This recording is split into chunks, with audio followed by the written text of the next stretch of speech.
December 1st, and it's 36 degrees outside. And I'm straining outside because I'm an idiot. We have a mushroom heater beside me, trying to keep me warm. I got my coffee. It's nice and quiet out here today. Just missed the bell going ding dong.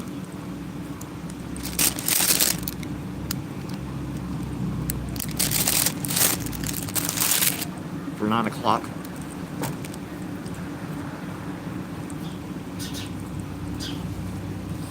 What's going on, guys? Good morning, everybody. Thanks for joining me this morning. A little later than I'm used to. Used to here right when they open at 8 o'clock on Mondays, but Sundays. But slept in a little bit this morning. You know. I haven't started my poll yet.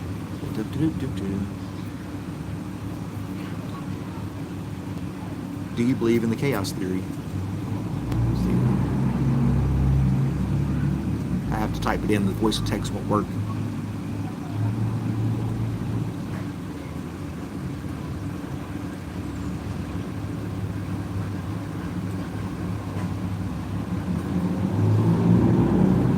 Okay, what's that? There we go. Now the poll started. I'm doing okay. Just travel. Ramish is here. Prable's here. Christopher's here. It's a nice little morning out. I like doing Sunday mornings because there's really not many people out.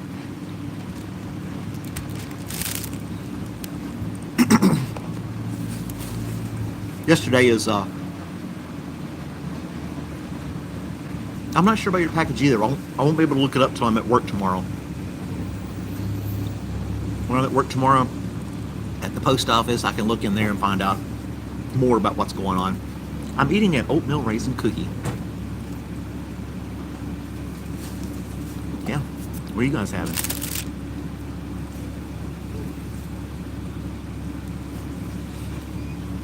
I know it's evening time for a bunch of you guys on here. Did you get my text message? No, it's Neat's the other guy. I fixed the email. The coffee with Malcolm at gmail.com. I fixed it. The coffee has 2 E's now. It's spelled correctly. So if you want to send me an email, coffee with Malcolm at gmail.com, you can. It's fixed now. So I should be getting everybody's emails. If you want to email me about a topic you want to talk about or just whatever, feel free to email me and we can bring that up as a subject. But I'll bring up chaos theory for some of you may not know. Chaos theory is basically a series of events throughout your life that lead you in a certain direction. Some people call it the butterfly effect. You know, the flap of a butterfly's wings. If it hadn't done that, this wouldn't have happened, and so forth and so on. We wouldn't be here we are today. But I do find it interesting because had I not met my ex 25 years ago and got married, I wouldn't have never came to Georgia. I wouldn't have gone through the couple of jobs that I've had, and those led me initially to this coffee table talking to you guys right now. I lost jobs, got laid off, whatever. And so yeah. Fomax, how's it going? Yeah, so it's interesting that the chaos theory, if you really think about it, all the life events that you make and all the choices you make and people make around you affect where you are today. So yeah, it's very interesting. Take one step out of that equation, and then you could be. I could have been in California today, for all I know. Or I could have been dead. I mean, it doesn't. You know, you'll never know because those life events didn't take place. But if they had, you could be anywhere doing anything differently than what you're doing now. You might not be the same person. You might not have the same job. You might not have the same stuff. You know, if you hadn't taken those choices, made those choices throughout your life. And then whatever choices you make today, like watching me on this live stream, had you not watched me on this live stream, you would have done something else that would have eventually led to something else again. And that chain of events would have taken you somewhere else. By watching this live stream with me, you are going to take a different path than you would have taken. And it's just wild how that little bitty nuances, little things that you do each day where you interact with people. I passed by somebody and I made somebody smile, or I made somebody look at me weird, and they talked about it later. Then that could have led to somebody's opinion. They may have seen people here at the coffee shop and thinking, "Oh, that's a good coffee shop. They got a lot of people there." And then they start going here. Had that not happened, they may not have gone here. They would have gone somewhere else. And that's the chain of events in life. That the chaos there. We're making them every single minute. Hey, Christopher. It's just it's kind of cool to think about. Some people think everything's destined and pre-planned. But if that's the case, then why do we have religion and choice to do whatever we want? Does that make sense? It's the whole free will thing, where you can make the choices to do what you want to do throughout your life. And that leads you from one place to the next. I get that all the time, the Conor McGregor thing. No, he's way more muscular and way more wealthy than I am. Some people call me Conor McGregor's dad. Only God has free will. I mean, didn't God give us free will to choose? I'm in the Atlanta, Georgia area.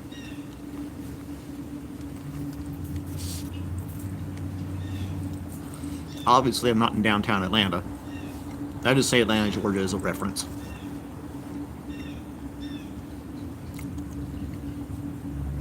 No freedom of choice. Then why do you feel guilty about the things that you do if it wasn't your fault? Just war Conor McGregor? Then why do you have guilt? If you don't have free will and everything's predestined, preordained for you throughout your whole life, you're just a robot following a program. I don't think that'd be really a Conor McGregor again. It would be really sad to know that. We wouldn't know it until you died, right? What is that? Elon Musk thinks we're all in a simulation.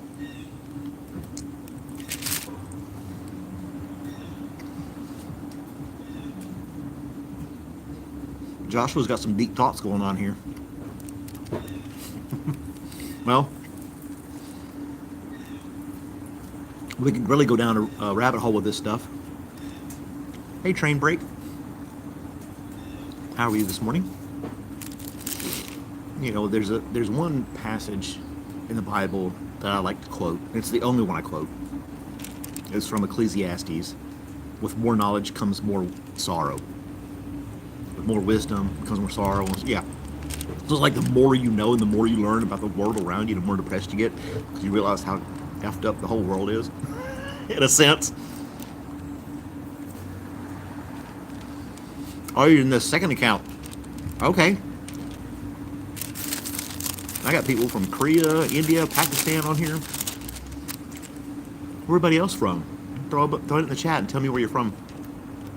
Maybe we can discuss the life where you live. Kind of a mixed poll here on the chaos theory.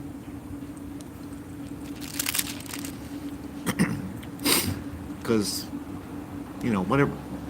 I just know I wouldn't be sitting here at this table had I not made those choices throughout my life, like joining the Army. Had I not joined the Army, I wouldn't have gone to different places, met different people, and had these communications and wanting to help them out and go places and to them to help them out. Those things would have never happened without those choices I made before. Does that make sense?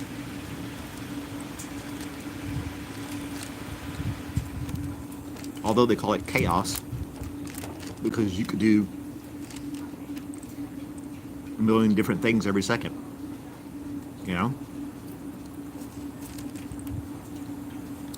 Yep. What do I feel about Indians? I think everybody in the world's cool. I like Indian food. I would love to go to India one day and actually get some authentic Indian food. That'd be really good. A little crowd going on here.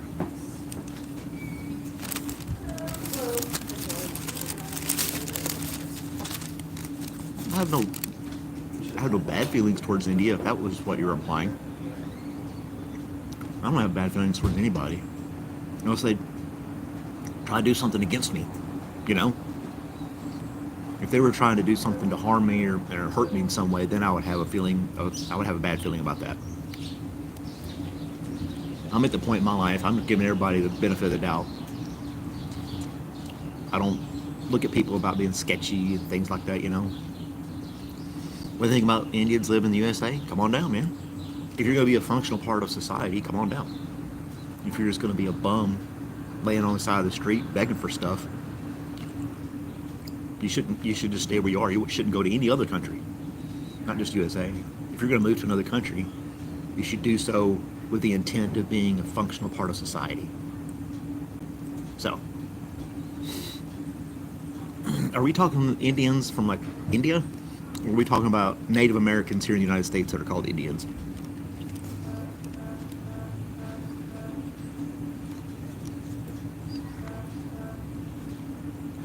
I don't think anybody was discriminating against anybody on here. You know? I think my live stream's been pretty peaceful. Nobody's really gotten angry at each other. Sure, you get a troll every once in a while from India. I've met some people from India here in Georgia. I got nothing wrong with that. You're gonna get a beard like this, Chief? This thing's all scraggly and everywhere. It goes wherever it wants. I had grew one about 6 years ago, and it was a lot straighter and longer. This one's all curly. I find that kind of odd. 6 years ago, the beard grew out completely different. No, I don't play Roblox. There's only one game that I play on the computer. It's called Hell Let Loose. But anyway.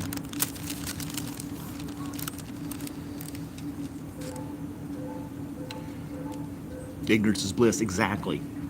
Joshua made a valid point. With the more knowledge comes more sorrow. And I did a video on that, the Ignorance is Bliss video. It's a short. You can check it out on my channel. And it's not just the Bible. There's a couple of philosophers that came up with the same thing. One of our presidents here in the United States had the same saying, in effect. But yeah, ignorance is bliss. If you don't know anything, you're just la la la la la. Now, not everybody that goes around going la la la la is a complete idiot. Or is completely ignorant. I think some people are just happier than others. I'm kind of jealous of that. What's the theory in the polls? I'm not sure what poll you're talking about. Oh, what's this theory in the polls? I got you. Oversimplified definition, chaos theory is the course of events throughout your life that have led you to this point now. Had you taken one different step throughout that entire course of your life, it could have sent you in a completely different direction. Do a lazy tweak for us? I'm not doing that. I'm going to sit here, enjoy my oatmeal cookie, drink my coffee, and talk to you guys. I'm not dancing or anything.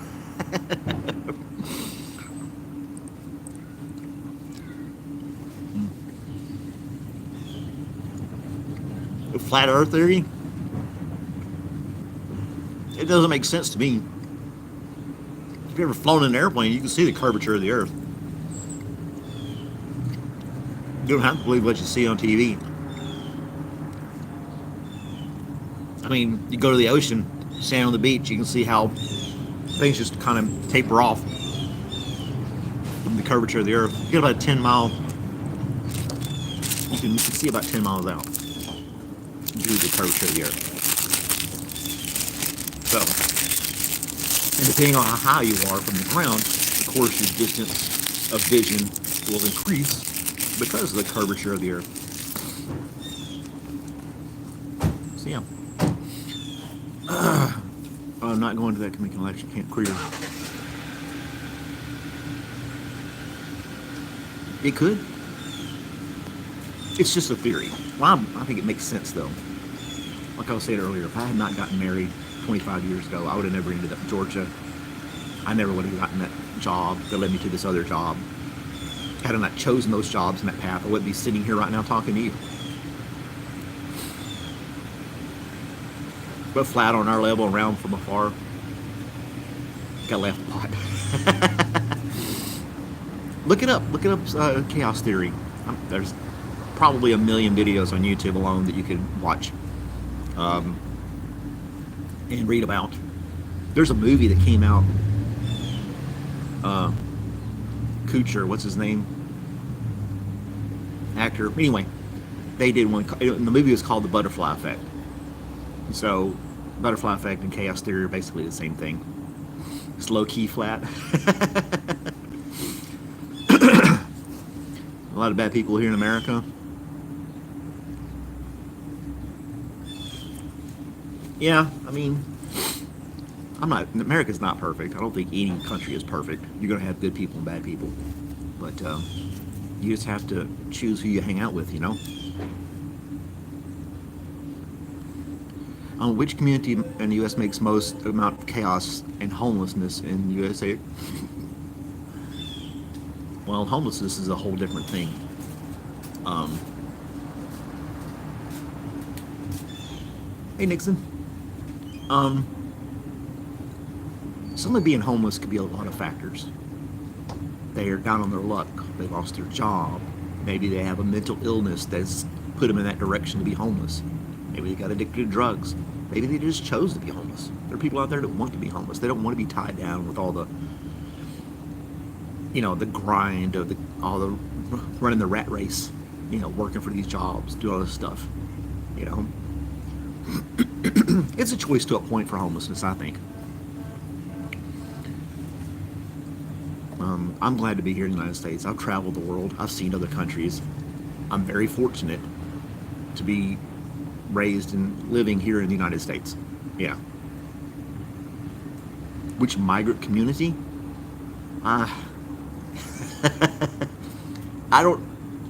guess I don't want to single out anybody or any group or anything like that. You may follow a group and become part of a group because that's your choice. You could learn and you could research and educate yourself. And so, the people who come into this country may have interacted with the wrong people and they stepped foot on the country. And that took them in a different path as well because they chose to talk to this person they thought was going to help them out when in fact it took them a different way. That's the chaos theory. You don't know which way you're going to go.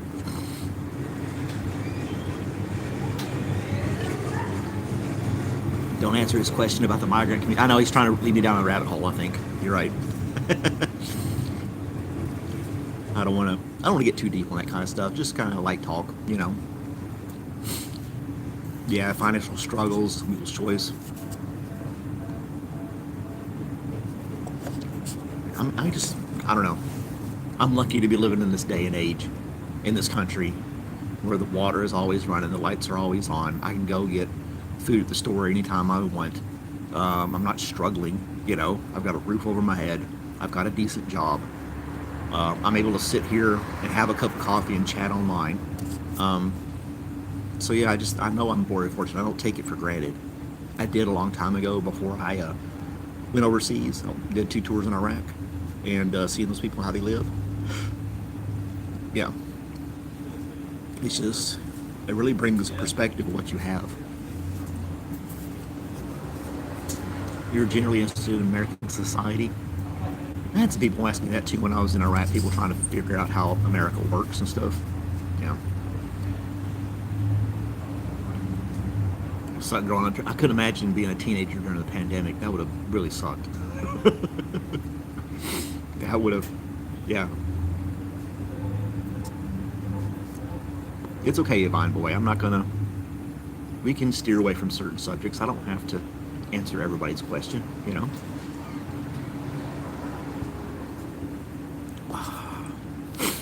I know there's a lot of chaos in the world, and I'm lucky to sit here in this small town and not have to really deal with it face to face. Conor McGregor's dad. I think it's the 4th Conor McGregor comment I've had so far. My favorite theory? I am fascinated about the chaos theory.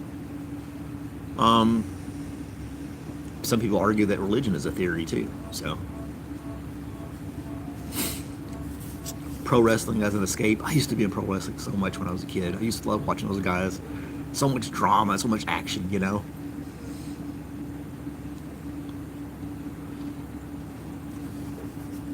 Yeah, I used to watch wrestling all the time. Had my favorite wrestlers: Macho Man, Hulk Hogan. Not so much Hulk Hogan. I like Macho Man,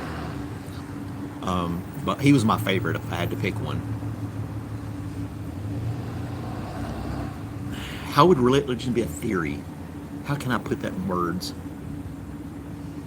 Um, if you read about philosophy and stuff over the millennia that have passed, people have had different ideas about how life is, or how it's become, or how it's going, and things of that nature. And I feel that religion is kind of the same thing. It kind of directs people, and you have to believe in it. Theories you have to believe in too. You know. Since my man stepped away, I might. I don't know. Start watching the wrestling again. I like boxing. I really like boxing. It's not like it used to be in the 90s either. They're so slow and they throw like 2 punches every round. It's kind of sad.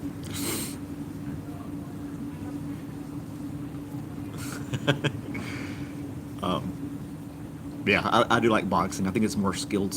It's not as thoughts on Paul versus Tyson. That was a totally rigged fight. It's a propaganda stunt. That was such BS on that. I stayed up so damn late to watch that thing, and Tyson threw like 4 punches. It was, and if you watched all his videos of him training, he was like a lightning bolt in a tornado. And then when he gets in the ring, he's chewing on his glove and acting like he's lost and has dementia. It was, it was so. I think it was rigged. I think it was. I think it was a publicity stunt. I think the whole thing was a publicity stunt. Tyson needs some money. Conor McGregor wanted to have the big say. I don't know. Yeah. The fight in 20 years after his prime. I mean, in essence, John Paul beat up an old guy. You know? Yeah, I heard that too. He chews on his gloves, but he was like holding back. He was holding back way too much for the whole thing, and he looked like he was just lost. He was like Joe Biden with muscles in the ring. He was just lost. Just it didn't seem like he knew what he was doing. It'd be like me fighting in the ring with Jake Paul. I'm like, what am I supposed to do? I'm gonna run around and just ignore this guy, get away from him. It just didn't seem like. And he couldn't really land punches. He did a couple times, and then, I don't know, there's conspiracy theories about it. But anyway, thoughts on UFC? That is some violent stuff. UFC is super violent. Tyson versus Jimmy Carter. He might win that one.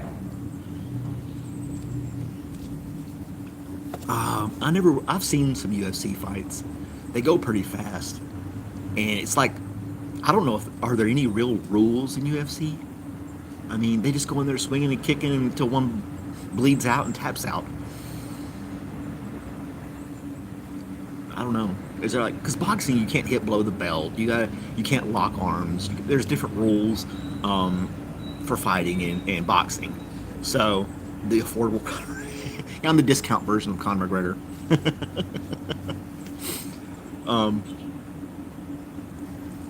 And I grew up watching boxing too, so I have like a appreciation for it since I grew up with it, you know.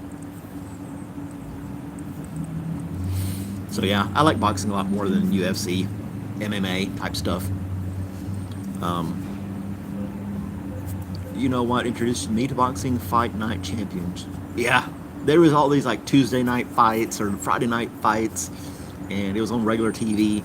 And you get a lot of amateurs and stuff, but it's still fun to watch because they had passion, you know. And they go in there and get these featherweights swinging like crazy and stuff.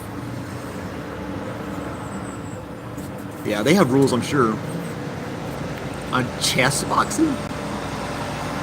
I've never heard of chess boxing. Never heard of chess boxing. I'll have to look that up. They let it all slide too. It's pretty chaotic in a UFC match. It's very chaotic. My Favorite Tyson or Muhammad Ali? I have to say Tyson. I grew up with Tyson. He was like an icon. Iron Mike. Now Muhammad Ali was a badass too. Don't get me wrong. They're neck and neck, really, if you ask me. It's a real thing. Every so often they switch out playing chess and boxing. Is that like a comical version of boxing? How do they move chess pieces when they're wearing boxing gloves? How do they move the chess pieces? Or do they just say, move this one here? They have somebody on the side moving their chess pieces for them. How was Ali racist? I don't think Ali was racist.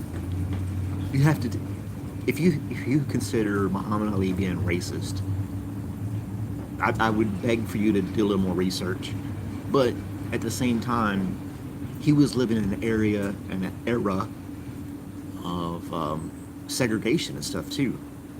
So, he had a different time that he was living in that he had to deal with. He had to rise above the ashes, if you will, type thing, and controversy and things holding him back, and he had to break loose of all that and make a name for himself. It was a lot harder for him, I believe, to get into the boxing world and prove himself. I'll give you that.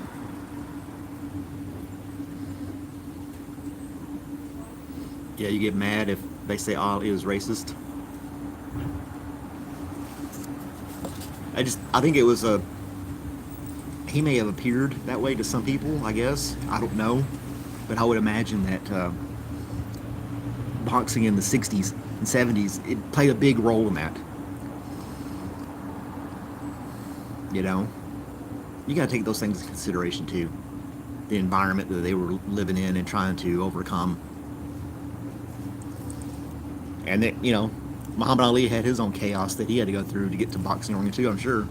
He had to fight adversity and things like that to make his way up. He could have gave up and been a mechanic or something, or joined the army or whatever. He could have been anything else. My favorite modern day boxer?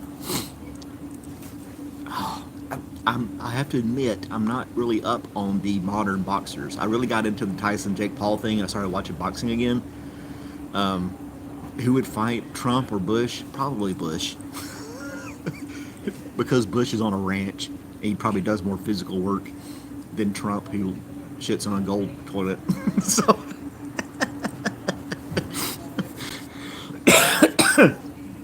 they're both old, but I would take George Bush over Trump. Yeah, Tyson is smaller and does have a shorter reach. But Tyson's fast too, and he could really throw a hard punch. Now, Ali does have reach and height, and those play a big factor in it as well.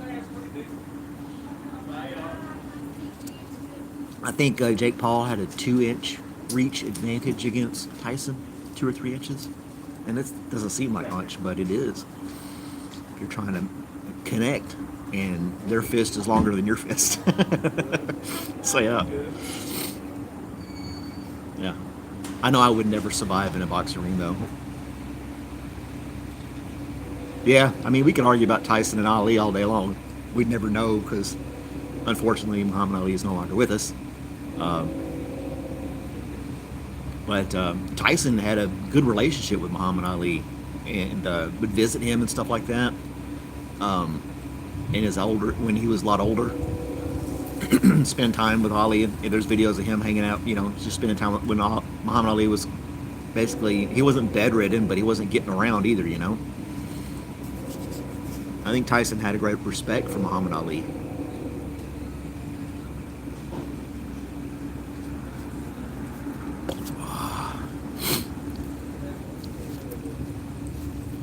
Oh, I forgot. Sorry, listening. And Joe Frazier. Power isn't enough to beat Ali. Yeah, you got to be.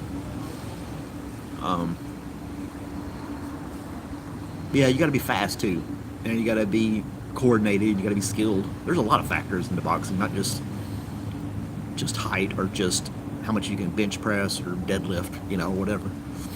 So you can agree to disagree. That's a good thing to say. Agree to disagree. Everybody's entitled to their own opinion.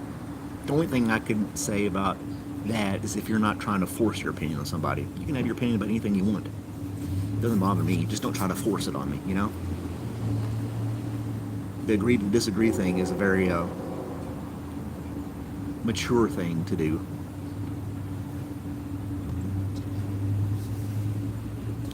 No reason to, you know. What do you think Riz, Base, and Alpha mean? I'm not sure about the modern slang. Is that what Urban Dictionary's for? I don't hang around young people. I only hang around older people like me, so I'm not up on the modern slang. We can get into old slang that you probably don't know.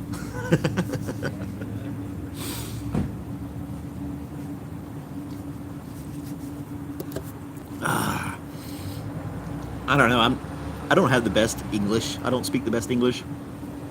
I've never taken a literary course in proper grammar. I'm not a grammar person, you know, but I try to articulate myself the best I can, and I try not to, you know, use slang words, if you will, things like that.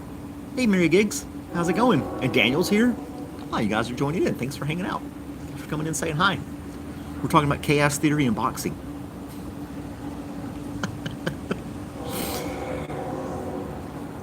It's real. I'm right here, dude. There's some trees. I'm in downtown. There's some shops behind me.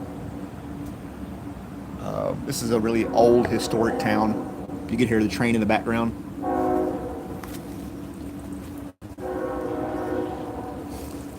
Yeah, this is my background. It's just a little town, a little historic town in Georgia. We can take a walk around the block here in a minute if you want.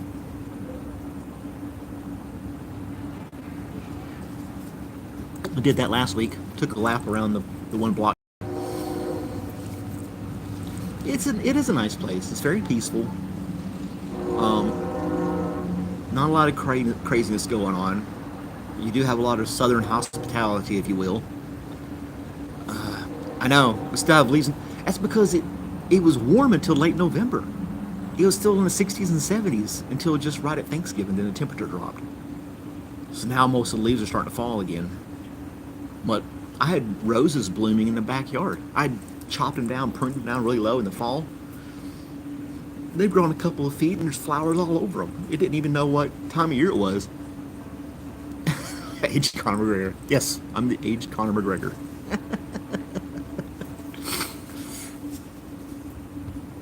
You're about 20 minutes north of Atlanta? Seawag? Well, you're not too far from me, dude. Bite man always voices gun. Maybe you should go to a different part of Atlanta. They didn't get the memo. No, they don't. I've got I can't show you the pictures. I don't think I have them with me, but red roses, yellow roses are easy to grow, and they look really nice. They're super easy. Just give them water and a good start, and they'll bloom and take out almost like a weed in a way. They're just a pretty weed that grows really tall. So I don't know if they transferred over Google Photos or not. Probably not. The stuff's supposed to sync, but it doesn't really do that. Yeah, it hasn't synced over. Some of this stuff has. Oh, here we go. Here's one picture. See? That's the biggest rose bush that I have in the backyard. It'll grow like 7 feet tall. And it'll just cascade flowers out of the garden. It's pretty cool. I'm not sure why the rest of them. I took pictures of the rest of them. I was sending them to a friend of mine. But yeah. Yeah, there's a yellow rose. They were just blooming like crazy, like it was springtime again.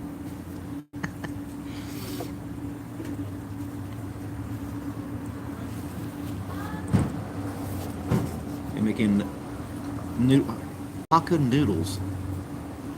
What's am I saying that right? Hakka noodles? I wonder if that's I've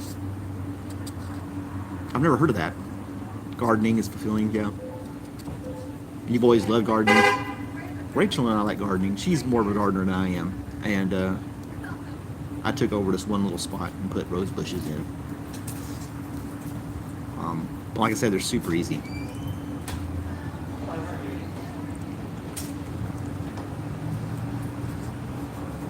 and they get full sun.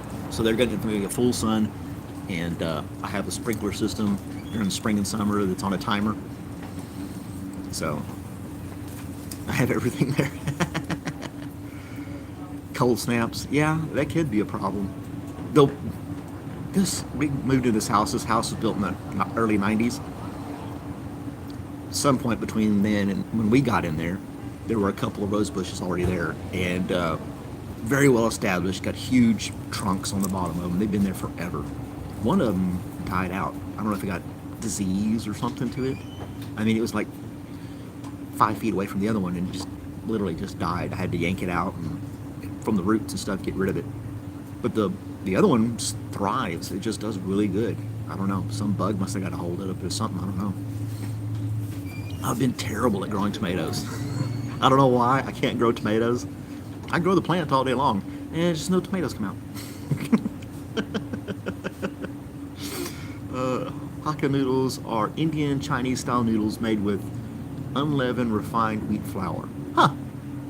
They look like cold cornbread. We need to I need like a counter on the top of the stream so we can count how many times people call me Conor McGregor or Conor McGregor's dad.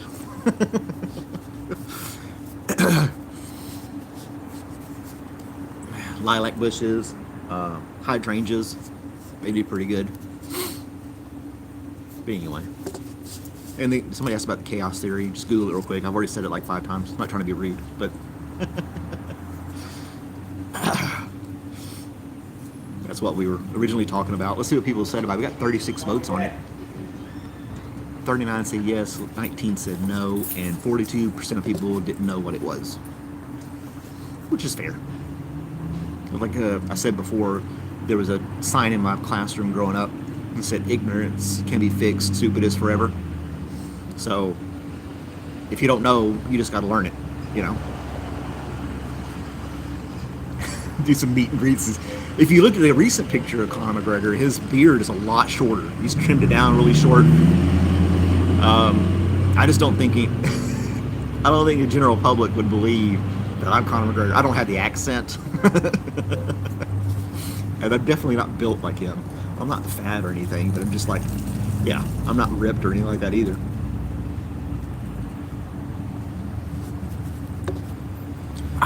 Or I can just put a picture of Conor McGregor up here in the corner. And the little thing says, "Not me."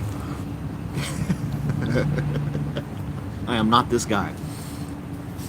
I don't know. Every stream somebody comes along and says I'm Conor McGregor. I think it's just hilarious. That would be. I don't know if I even want. I don't follow his career or anything like that, so I really don't know his whole story. I know he tried boxing and didn't do well at that. He should have just stayed in MMA.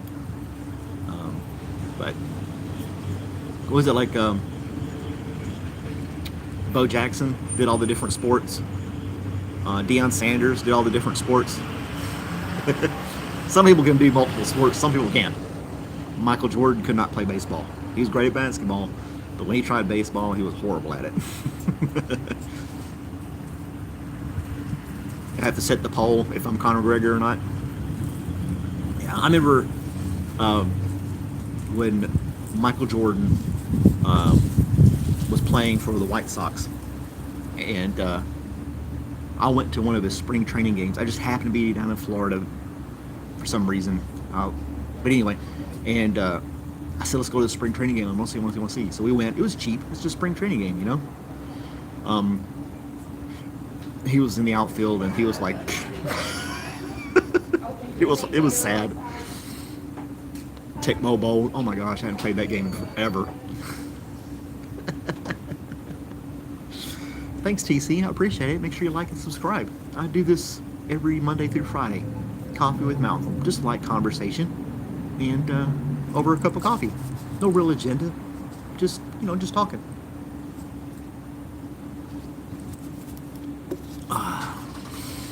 But I appreciate the compliment there, TC. Yeah, you couldn't tackle Bo Jackson Tecmo Bowl. I remember playing that game.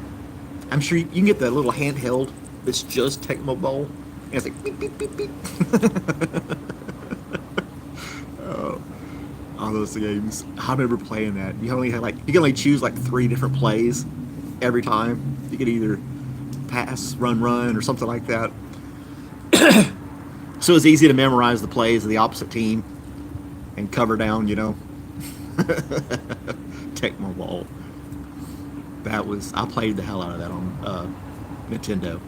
Yep, played the crap. I think I had it for the Game Boy as well. I wish I had kept my Game Boy. I sold that thing. I needed money, and I sold it for like $20 or some garbage like that.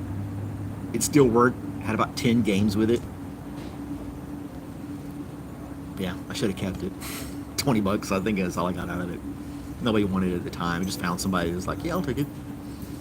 I needed gas money. So I got a couple of them going. This one's here, and I think that one, the middle one there, has got some heat pumping out.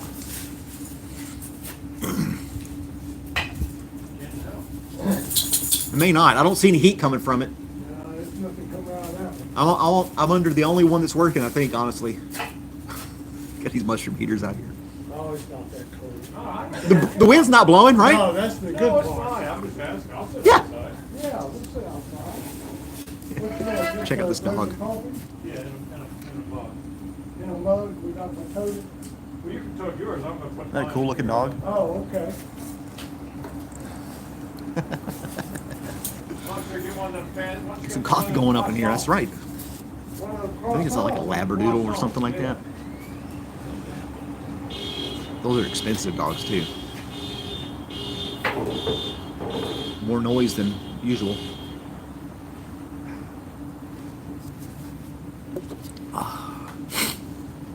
Yep. What were we talking about? Nintendo games? Yeah, I used to have the Game Boy and a bunch of different games on it. Golden Doodle. What kind of dog is that? A poodle, Just a poodle? standard poodle. Standard poodle, okay. The real deal. He's a lot taller than most poodles are, isn't he? Well, the standard's about that size, and then they had the miniatures, which are about like that. Okay. They're more common, the miniature ones? Actually, I don't know the answer to that question. I don't know. It's the first one I've had in all the years we've had dogs. He was a rescue. Okay. Just a regular poodle. Pretty bright, pretty smart, pretty energetic. That's good. Yeah.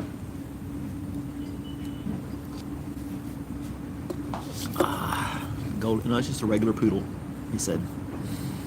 So yeah, it's a nice looking dog. Too much energy for me though. I like my old dog. They just kind of lays there and basks in the sun. Not jumping on me, not running around, not barking at everything. Just kind of wants to be fed and petted, and then just sits there. It's my kind of dog.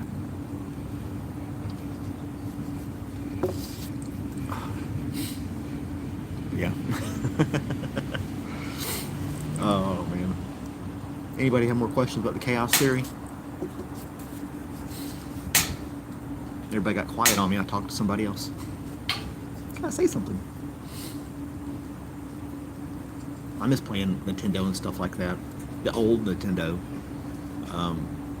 I have the Switch, the new Switch and stuff, but I hardly ever touched the damn thing. I got it in the pandemic, played it a lot then, and then it just sits there. I got maybe 3 or 4 games for it, not much. But about the wars happening. What's my favorite part of the chaos theory? I'm happy that it's brought me to this point today. I don't think I'd be doing as well if I'd stayed in Tennessee. I don't think I would be. If the chain of events had kept me in Tennessee, I don't think I'd be doing as good as I am today.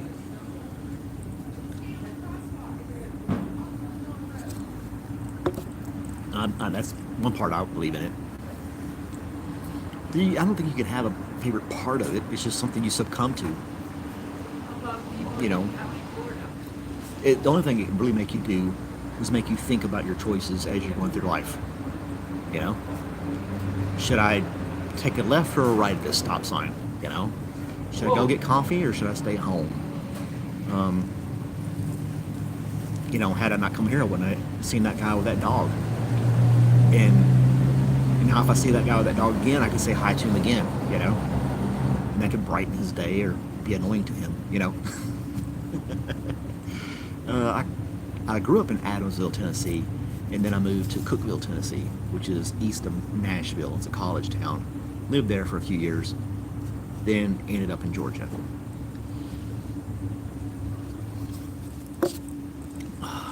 So yeah, that's how I ended up here. Who knows? I could have met somebody else in Tennessee and be in a completely different state. You know. You had a coffee and it snowed last night. Damn. You can't stand that guy in Tennessee. I don't know what to tell you about that, buddy. I don't think you could hold it against the state of Tennessee, though. You know? It is cold, but I'm underneath this mushroom heater. This propane heater beside me. It's 41 degrees right now.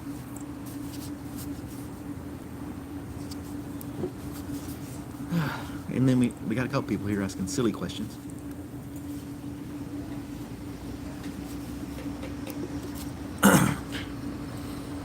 You should walk. Go get you something. If it's not too far away, take a stroll. I know the weather here is nice enough to take a stroll. I'm only a mile away from my house, so I still drove because I'm lazy. I did not want to walk. I should, but I don't. I just don't really get into it. I used to exercise all the time and stuff, but I just don't do it anymore. No, I've gotten lazy. I still get things done, but I don't like running. Definitely don't like running. I'm in Istanbul. Well, thank you. I'm flattered. I kind of want to get a bench press and start building up some muscle again. I wouldn't mind doing that. But as far as cardio and running, nah, not doing it. I never really liked it, but when I was in the Army, I had to a lot. You know, you have to run, do your exercises in the Army. But if I had my choice, I would have never done those runs. Nah. Or the 20-mile road marches and all that other garbage. Yeah. Running is for athletes. Exactly. And boxing is for athletes. I don't go boxing either. I see people running through town, and I was like, you know, that makes you happy, go ahead.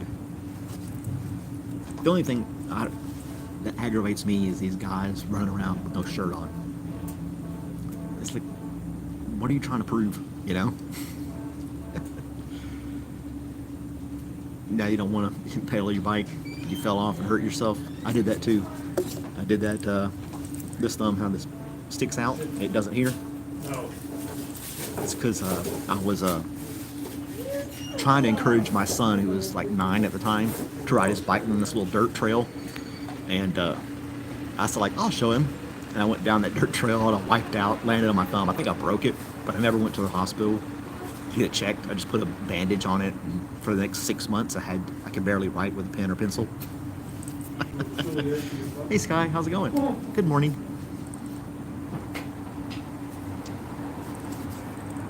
And if I ever hit this thumb again, like bumping on something, it hurts like hell. To this day. And that was years and years ago. But yeah, I was too, what do you call it? I just didn't want to go to the hospital. I'm like, I'm not going. I was embarrassed at the time too, wrecking my son's bike. Because I remember when I was a kid, I would ride my bike all over the place and through everything all the time. We'd make our own trails in the woods. There was like 3 or 4 of us on little BMX bikes. Make ramps, you know, kinds of junk like that. I do it all the time. Never thought twice about it. No helmets, no pads, just all out. Some of us didn't even have brakes. We just life in the fast lane. When you're like 12 on a bicycle, you're just I could pedal all damn day long on a bike when I was a teenager. All day long. That's just how I got around town a lot too, growing up, riding a bike. My dad would let me ride it. I live in a small town again, so he would let me ride all over. I'd be gone for hours just riding my bike. No cell phones, nothing like that. There were a couple pay phones. Just had to be home in time, you know. So yeah, rode my bike everywhere all the time, especially in the summertime. I grabbed me some cereal in the morning, head outside, and be just gone all day long. I don't even remember what I did for lunch and stuff like that when I was out riding. I just don't even.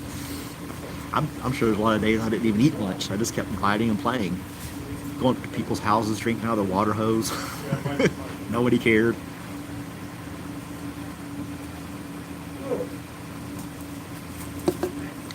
And I survived.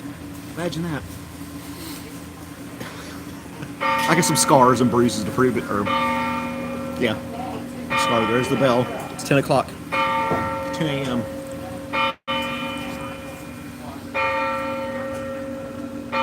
Are you in Istanbul?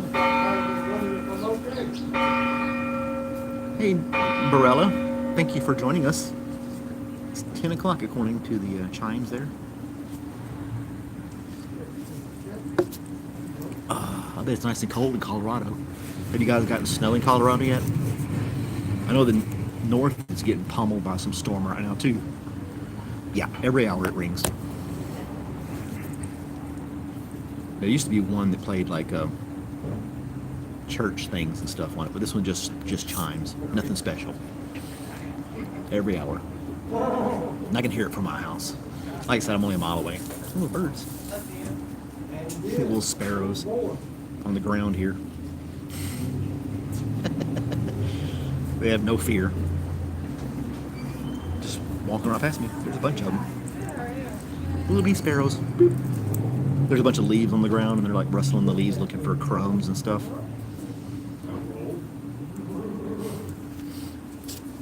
I wish she was happy as me every day. I'm only happy in the mornings, to be honest. When I could be alone with a cup of coffee in the morning and nobody's messing with me, I'm happy. I start most of my days happy. It's just the progression throughout the day that brings misery. That's sad. What do I look like without glasses? I look really old without glasses. I think glasses make me look younger. I got bags. I'm just an old guy. 48. You know, we'll do a special episode with no glasses one day. I will not be able to read any of the comments though. Hey, Animal Crossing.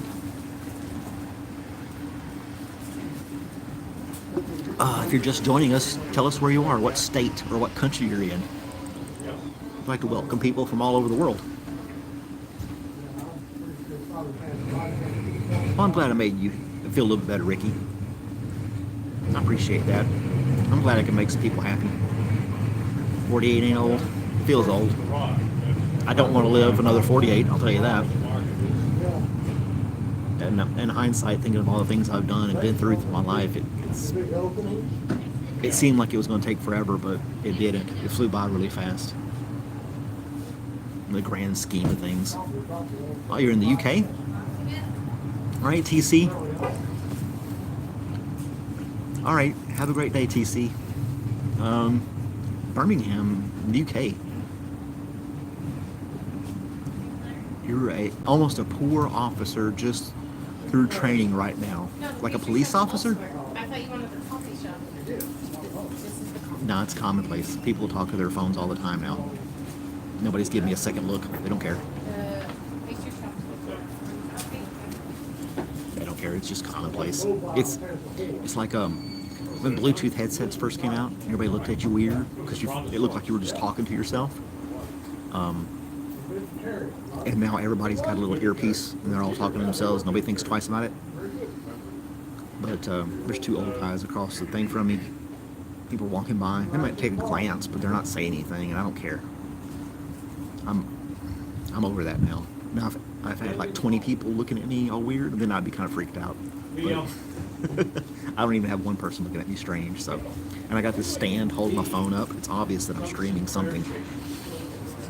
It's just common now. It's just a common thing. Yeah, it might be independent. And I'm not being loud either. I'm not like interrupting anybody else's conversation. So if I was, I'd imagine I'd get more stares and people looking annoyed. But I just keep to myself. I'm not trying to cause any trouble. I got my other phone here. I'm checking stuff. You guys want to take a walk around the block?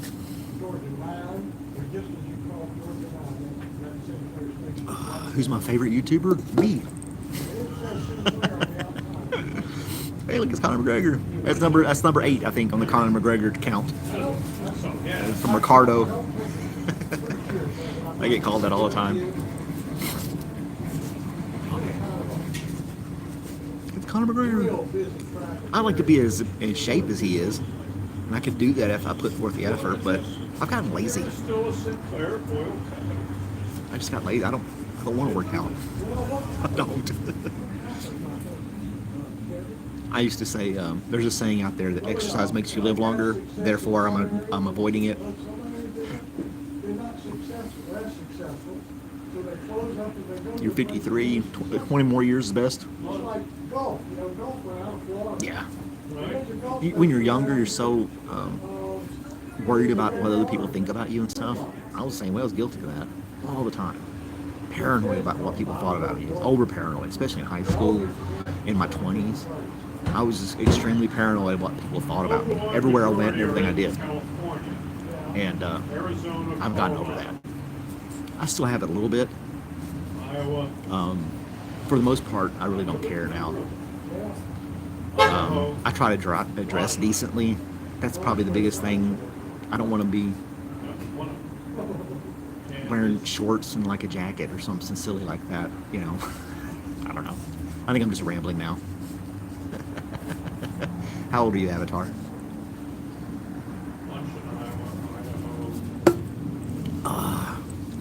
Yeah, I just get to rambling about that. But no, I don't really care. I don't care what people think about the car I drive or anything like that. I just get up and do my thing, you know.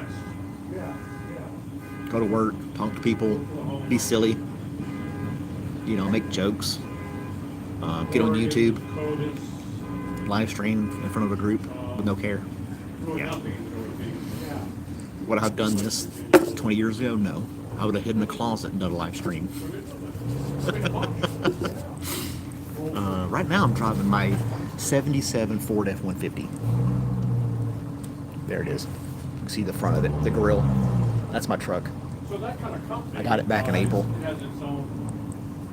We must buy It's one of my dream vehicles is to have one of those trucks, and I finally got it. It was on the side of the road for sale, and I snatched it. I just had enough money saved up to buy it, and it runs great. I've been redoing the inside, the upholstery and the paneling and all that stuff in the cab. I've been redoing a lot of that, but I'm not going to paint the outside. I'm just going to leave it as is. They want too much money to paint that thing. They'd have to sand it down. There's chips in the paint and stuff like that. No rust though. Look like Conor McGregor ages blunt.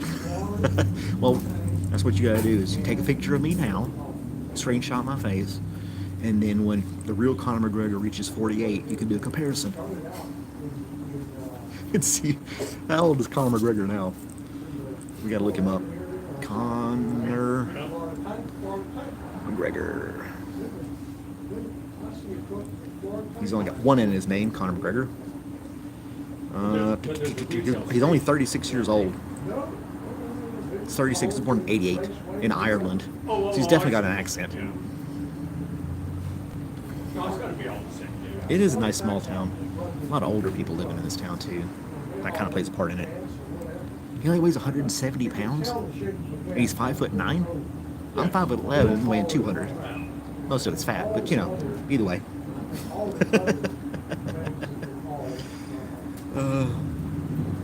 I think he's trying to become Yeah, they're liquids, yeah. president of Ireland. He's like going to run for office or something like that. One of his stories. I don't know. I don't know. Give anything living in a town like that, just do it, man. So, Just do it. It's not hard. Just get away from the city. Lay back a little bit. I don't like going in the city. Going in Atlanta is stressful to me. different tank at different compartments, one for regular, one for premium. Yeah. You can't move in a town like this. Your jobs. You live in India. Oh. Well, it is pretty crowded in India from what I understand. At the depot. At the depot. Yeah. Surely there's rural places in India that you can escape to. Go take a couple of days and go visit a small town somewhere and just relax. there is a lot of gossip in small towns. I grew up in small towns, so yeah, people will talk about you if you do something insane. But most part, it's kind of different here. Most people mind their own business, for the most part. There's still some nosy people, but it's not bad. It's getting crowded. A lot more people here this Sunday than normal. Town's starting to bustle a little bit. People going to church and stuff. Now around noon, it's busy. I call it traffic and busy, but it's really not that bad. It's just all the people getting out of church, going to the store, going to restaurants, and everybody wants to eat out on Sunday afternoon. It gets kind of a little hectic, you know. I'm almost out of coffee. It lasted a whole hour.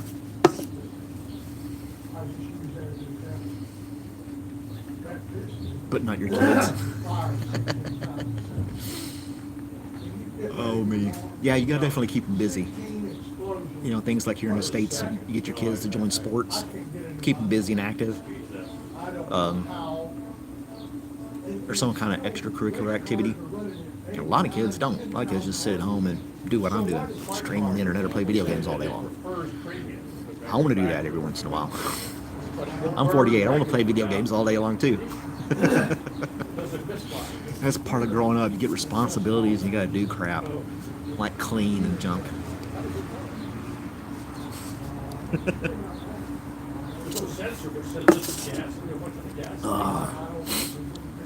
Would any of you go back in time? Go back to be 20 years old again? If you could keep everything you know now, would you go back? Do it all over again, knowing all that you know now? I don't think I would. I don't know. To answer your question. Yeah, there's no rush to have kids. Wait till you're 30 to have kids. 20. If you're not 20 already, so, but anyway, I would not go back. I did not enjoy my 20s. But if I knew everything I know now, I would buy stock. I buy a lot of stocks in Google and Amazon before they got big, Microsoft, all those different companies, Tesla, and I bought Bitcoin. I bought all that stuff when it was cheap. That'd be the one thing I would probably do with the knowledge that I have now. Just try to make money off the future. But if you believe in chaos theory and you went back in time, knowing what you know now, and started doing things that you normally wouldn't have done when you were 20, would you have changed the course of history for everybody? I think it'd be kind of hard for one person like me changing the course of history for all mankind. Going to the movies or going to the store or buying some stock really wouldn't change the world. I'm sure it would change other people's lives, though. It would definitely change mine. You had no interest in money. You know, I used to say that too, but I don't like living check to check, worrying if I can pay my bills. It's taken me 30 years working to get to where I am now, where I can work Monday through Friday. Because I never went to college. I went to the Army instead. I didn't really know my potential until I got older, and then I realized that I'm worth more than I gave myself credit for as far as work is concerned. Yeah. I don't know.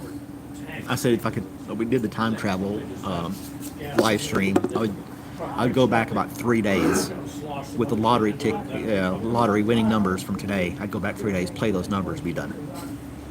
So I need 3 days of travel. Live in a village where there's no possible way to get out of the village, so I'd be basically stuck. Yeah, I don't know, man. It kind of be scary to try to go back in time. Where would you be today? You'd work, I'd be concerned about that. Would I be? You don't have to pay for education there. Like 89 octane. Maybe that's why a lot more people from India have college degrees and things like that. Don't we get out in the sun again? And they come to the States and make money with their degrees. Oh, I'm sorry. I thought you were. I'm sorry. Used to live in a very remote village. I'm a sucker for the internet though. If I was to move anywhere, I'd have to have internet access. But now you can get satellite internet that's actually worth something. So I could move anywhere. I would love to have like 20, 30 acres of land and put a house dead center in the middle of it. No roads going to it. Just have everything dropped in by air. Just exclude me from the world except for the internet. I used to want to do that. That was one of my dreams. But land is so damn expensive. Forget the internet. There's no transportation. Money in South Africa. Then. Are you in South Africa right now, Avatar? You're in the southern hemisphere, so it's getting warmer for you. I'm out of coffee.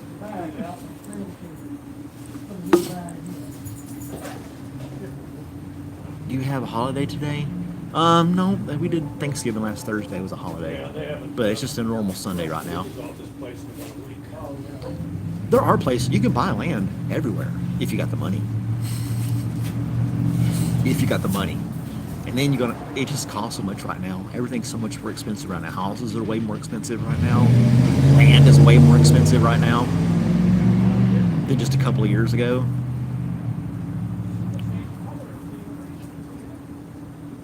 The old guys are checking out my truck. It's a 77. Yeah, you can open it up and look inside if you want. I don't care. You had it since June? I've had it since April. Oh, okay. I've been redoing the inside. What's it got under the hood? A 351 Of course. Is it automatic or standard? auto. Auto. There's a matching Ranger right down by the school by the. That's my truck as well. I'm selling it. All right. I got your number. I took a picture of the number. Oh yeah? Okay. All right. Come on back and sit down a minute. Oh, we're gonna talk about trucks now. I gotta talk to I saw this that guy. color. I said, I bet you that's the guy that owns the other truck. I am the other guy. I have two trucks, and I like this one way more than the other one. Really? But I've had that 99 since 99. I've had it the whole time. Wow. It's got Bought three- it new? It had 10,000 on it when I bought it, but I've done all the maintenance myself, and it still runs great. It's got 330,000 miles on it. He But- looked in the windshield and he said that. I said, golly. Yeah, but I could hop in it and drive to Florida, no problem. It Now, doesn't is leak it- oil or is it burn oil. Or four- four-cylinder, 5-speed. When was the last time you had the belt changed? The timing belt, Yeah. about 70,000 miles ago. I did it So myself. It's getting ready for another one. It would, yeah. I think it's every 100,000. Yeah. What does that cost? About The belt? $1,000? Yeah. I did it myself. It didn't cost me anything but the belt. So if I was to decide to buy that truck, I could say before I take it, I want the belt changed. You could. It's an all-day process, but yeah. Well, yeah, I remember back in I had a 72 Pinto station wagon, Oh yeah. and I lived in Florida. My wife and I had gone up to Ocala they had a water park up there. Our kids Okay. were young. We went up to the water park. We got back to Leesburg, and I'm sitting at the stoplight in Leesburg, going back into Orlando, and the motor just stops. Huh. And so I crank, nothing. So I pushed, and this was Sunday. Okay. Nothing's I open. finally got it off the street into I think it was a closed service station. And then I started trying to find a record. And it took me a while to find a record, but I finally got a record to pull it home. What year was this? It was 72. 72. 2-liter overhead cam. Okay. Belt, 50,000 miles, belt broke. And I bought me a book. Right. I had to get the book too for mine before the Bought me a internet. Yep. book. It wanted me to take the oil pan off because there's a little piece of the oil pan that comes up around the thing at that time. It maybe not like the way Yeah. it wanted me to take the oil pan off. I just took it, bent it down enough to get the belt on there, Right. got it all timed back up. Ran like a champ. I wanted. It took a while. It didn't take me all day. But Right. It took a while to do it. But I didn't have to. I don't remember taking anything off except I probably had to take the regular belts off of it. Yeah. Because it had a regular fan belt on it. Yep. An alternator and all that.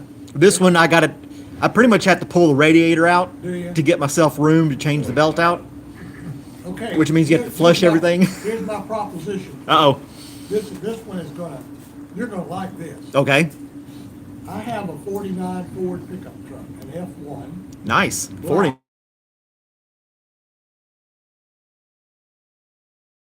don't know that for a fact. I've got about 34,000 miles on it now, and I'm sure it's rolled over once. Okay. I've had it for 24 years. Father's Day of 25, I'll be had it 25 years. Okay. I have it for sale right now. All right. I've enjoyed it. I've really enjoyed it. I drive it all the time. Okay. It's not it don't sit in the garage. I drive it all. I drive this one on the weekends. Yeah.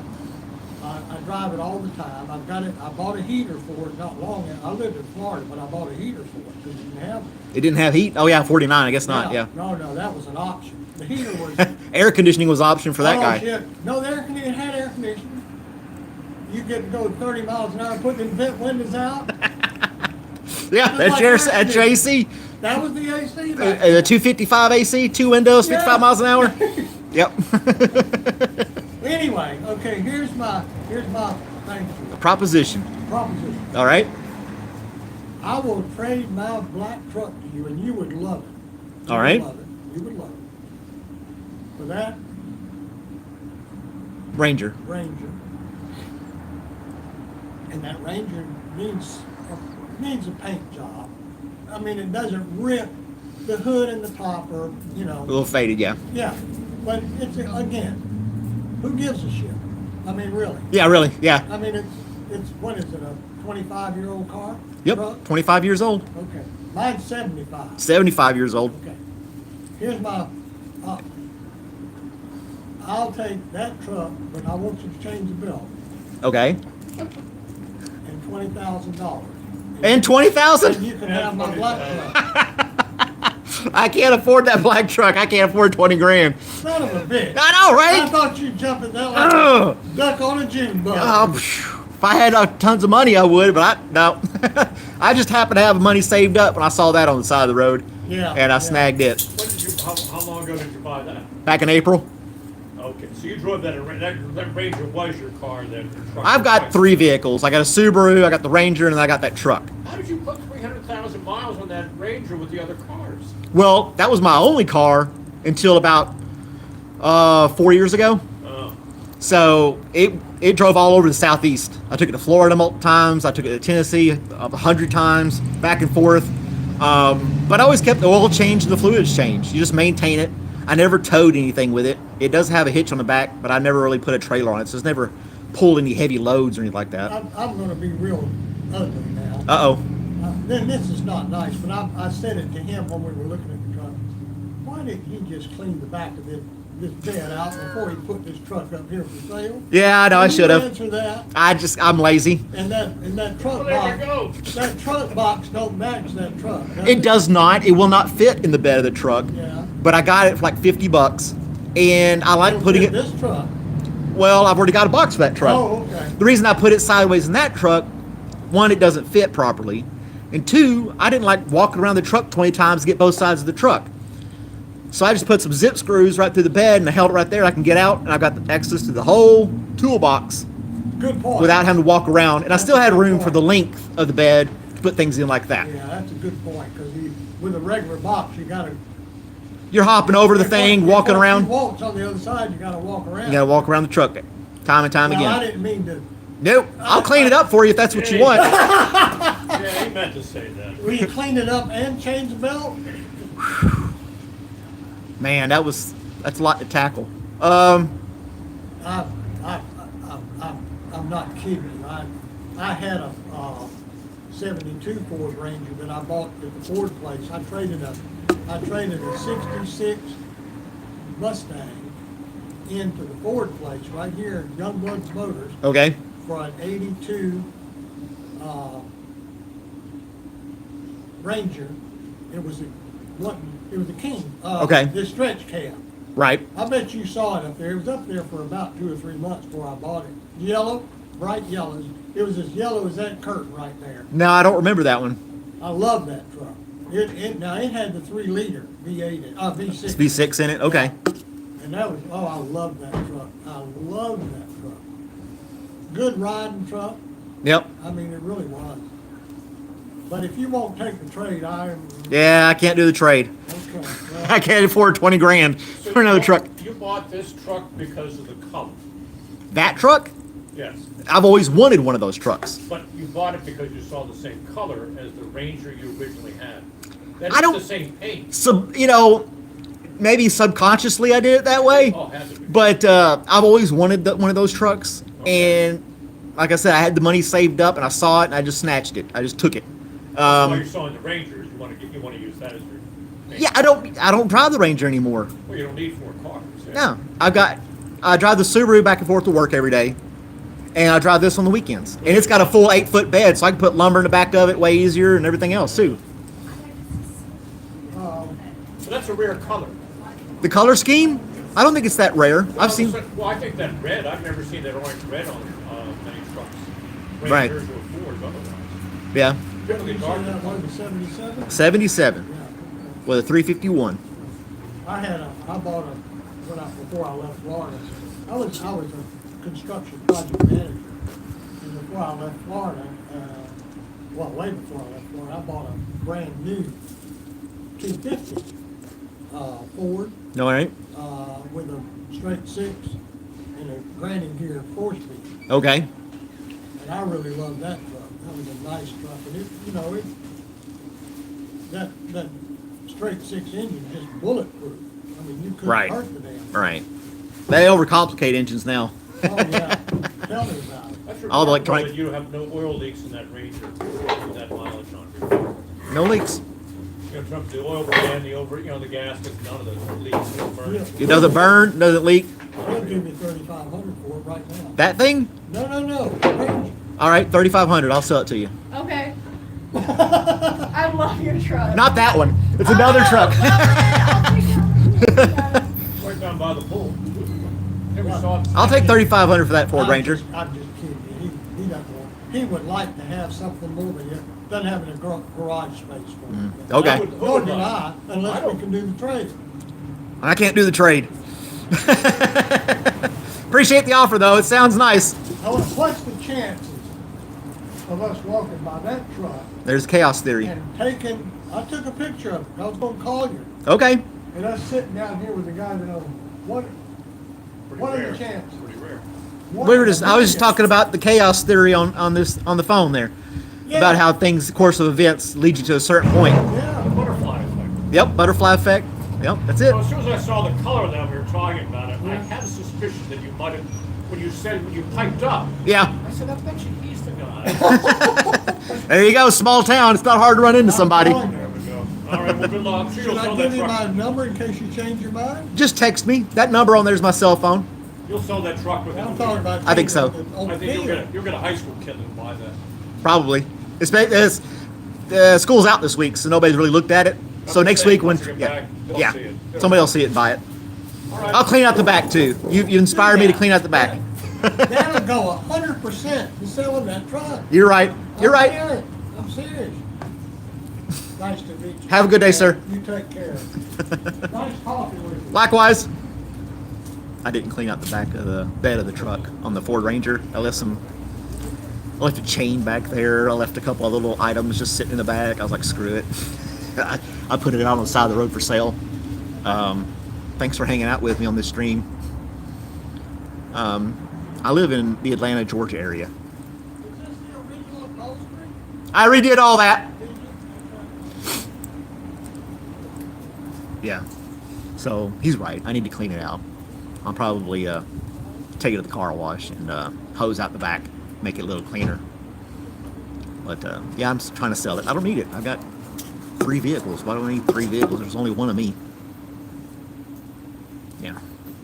So I say Atlanta, Georgia, but I'm not actually in Atlanta. I don't want to give everybody my home address. So You bought the tires for both trucks at the same time. pretty much. It's the same tire you had with the Yep. Keep asking questions about the truck. That's one of the things about living in a small town. I probably won't make. I'm not annoying anybody, but people will come up and start talking to you. Had I not piped up about that truck, he probably would have never came over and talked to me, which is fine. I'll keep my mouth shut next time. But I get people looking at that old truck all the time. It's got the original trim on it, but I'll read on the inside, like I said. You know a lady named Atlanta? It's better than her being named Malanta. That's sad. That was lame. Wah, wah, wah.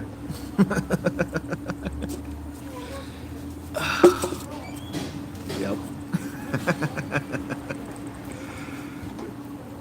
If I was American instead of Irish, yep, the Conor McGregor thing. I'm going to show you guys something. I'm going to prove something right here. That this small town is so easygoing that I'm going to leave both my phones on this table while I go inside and use the restroom. I'm going to grab another cup of coffee. I'm going to come back out, and everything's going to still be sitting here. So we'll face you out to the street a little bit so you can watch the tree and the traffic. Give me 3 minutes. I'll be right back.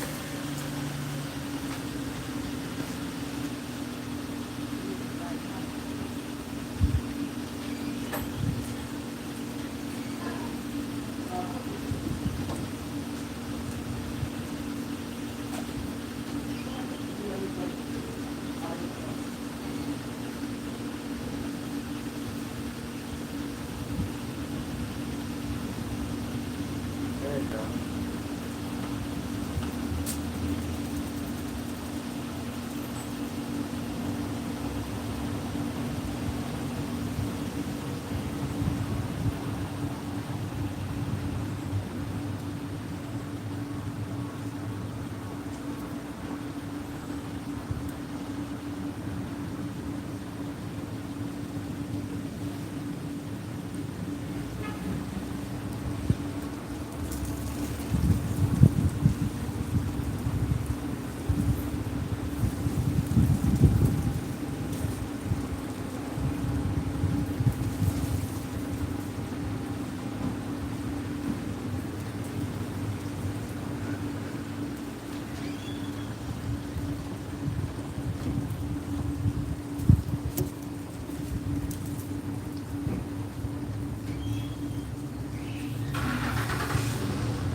And I'm back.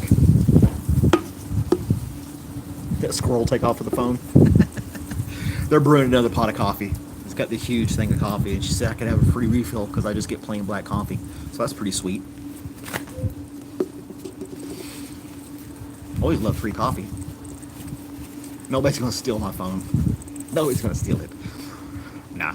Now if I left it out here all day long, somebody might take it. I bet I could do a social experiment with a camera, lay it out here, and I would bet $20 somebody would grab it, take it inside to the clerk, and say somebody left their phone outside.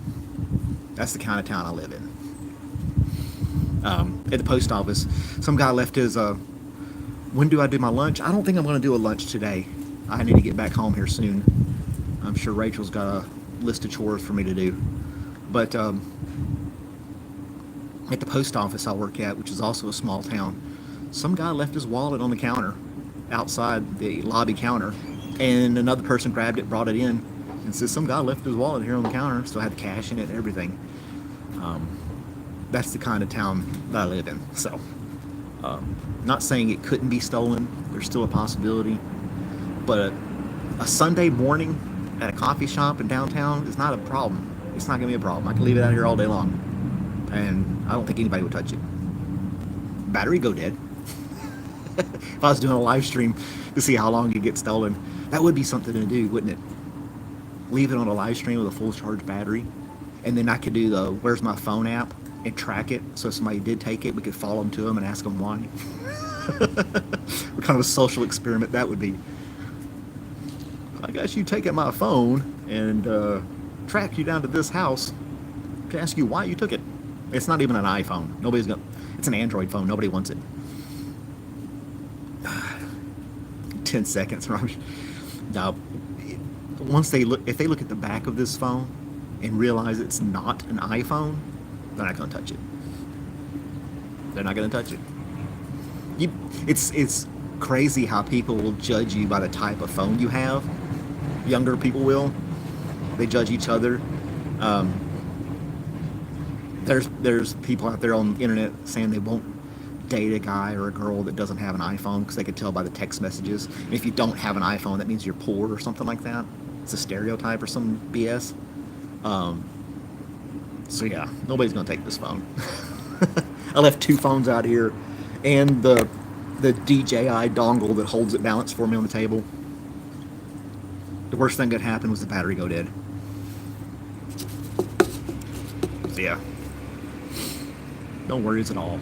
Rachel, she lives in the city a lot, and I won't lock my truck up. I'm like, nobody's gonna take this truck. I'm not gonna lock it up. Hell, the keys are in my old truck right now. They're just sitting there. Nobody's gonna take it.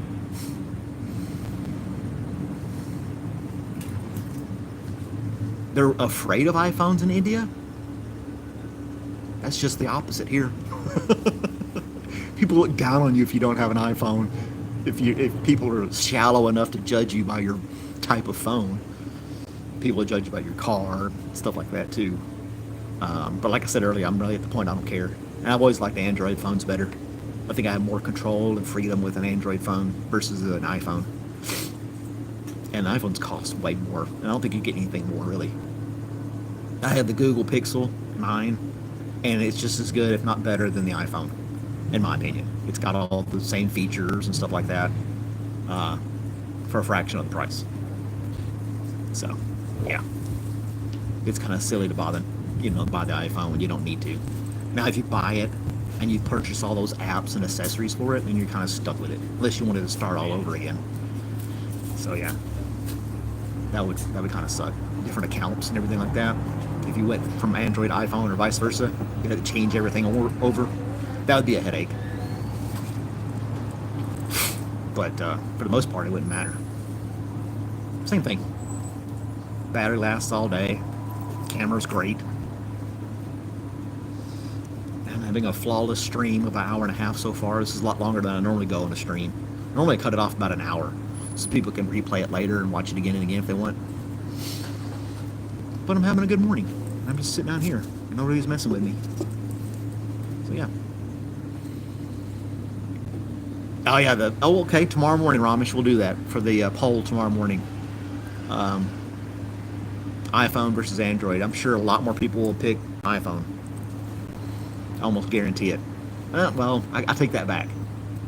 Because a lot of people in the morning that watch me early in the morning are not in the United States for the most part.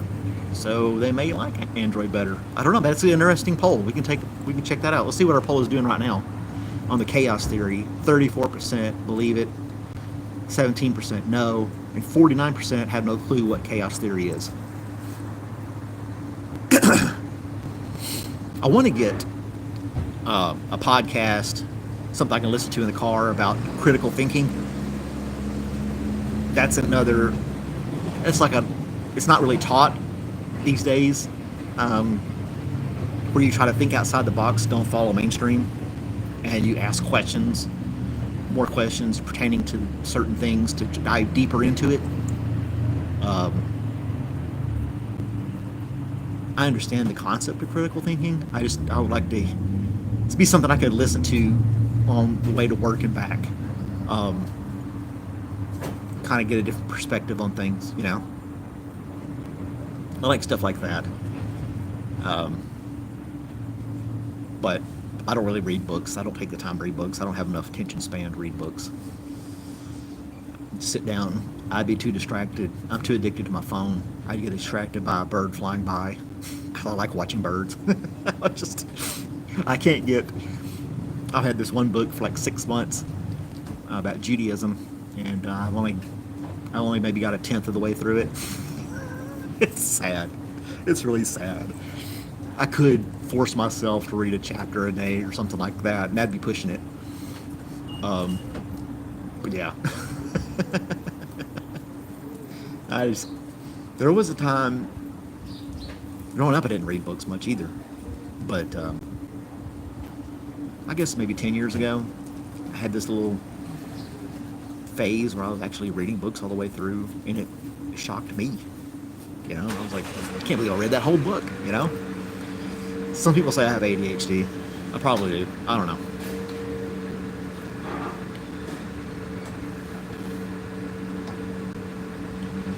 What do I know about psychological theories? I have watched some stuff online. I listen to the radio a lot, like NPR and type stuff. I have read little things, little articles, stuff about philosophy. I do have a book on philosophies that are just basically 1-2 page breakdowns of different philosophies through time.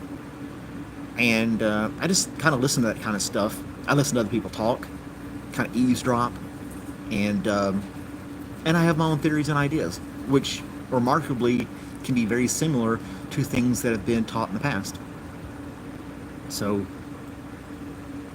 now, when somebody introduced me to the chaos theory, I just thought that was very fascinating, just talking to somebody about it. And then I kind of read a little bit about it, and I was like, yeah, this is totally legitimate. I mean, to me it is anyway. So yeah. So like talking to those guys for 5 minutes delayed them to get to where they are, which means had they left 5 minutes ago when they wanted to, they could have gone through an intersection and been hit by a car. But the fact that they stopped to talk to me for 5 minutes, now they're going through that same intersection and they're not getting hit by a car. Just a probability theory type thing. And that would have changed the course of their life. You know what I'm saying? You'll never know because you can't go back in time to change it. But yeah. It would have to be like an audiobook. Instable. For me to follow along. Something I got to play in my car while I'm driving. That's why I've been looking for something. I'm sure I can find something. There's plenty of things on the internet that I can listen to that would educate me and teach me some stuff.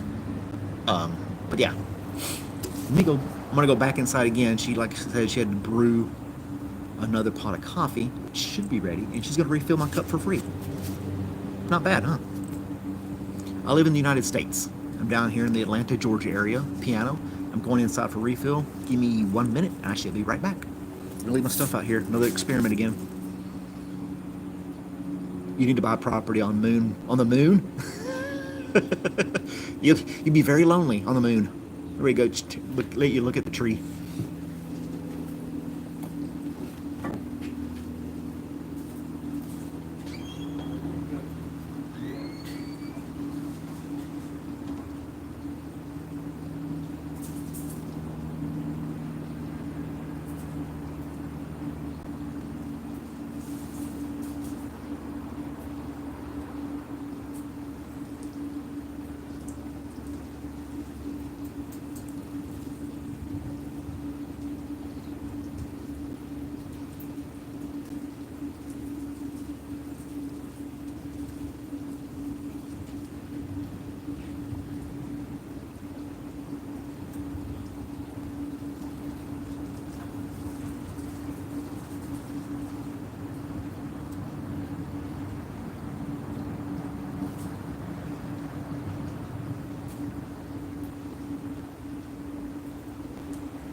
And I'm back again.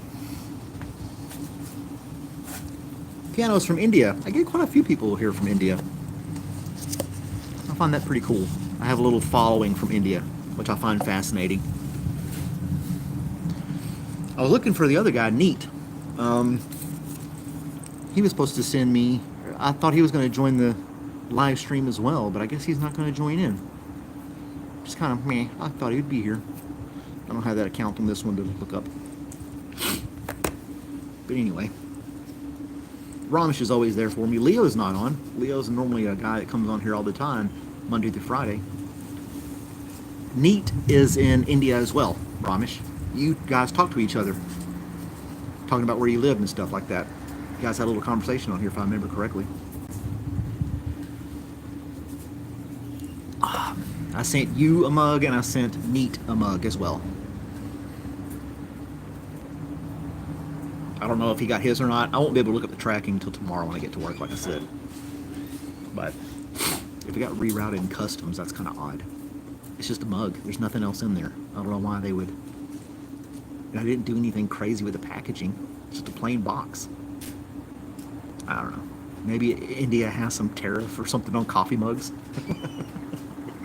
Hi, how are you? Good, how you doing? Good. What can I get started for you? YouTube family. There you go. Join the YouTube family. I would like to get, like I said, I'm trying to grow this channel up a little bit more. I want to hit that 3,000 hour mark. And then I can start taking donations for animal rescue and stuff like that. So that's one of my goals. I really enjoy doing these streams, talking to people. It allows me to speak my mind freely. I don't feel like people judge me on YouTube Live, which is very relaxing to me. But when I'm out on my own, I really don't feel like I have anyone to talk to. Just kind of break things down, you know. I don't know. I'm pretty quiet when I'm just in town by myself. I really don't talk to anybody about anything. I avoid conversation in public when I'm not live. Is that kind of weird? Is that kind of weird? When I'll blabber on here for 2 hours about random garbage to random people with no problem. But if I go to the grocery store, I'm quiet as a mouse and don't talk to anybody. So I'm not completely immune to talking to people. I will say hi if it encounters that way. But yeah, I gained some subscribers today. Look at there, I'm up to 1,097. I got 11 subscribers during this stream. So that's awesome.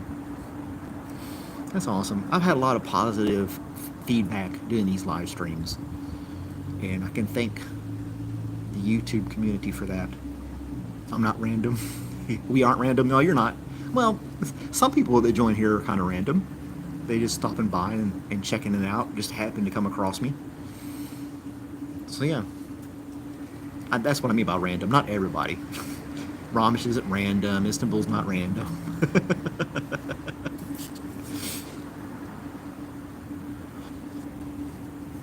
Oh man. 2 cups of coffee. It is chaos, right? I'm getting famous. I'm gonna be YouTube famous. I've dabbled some other stuff in YouTube, but it just doesn't do well.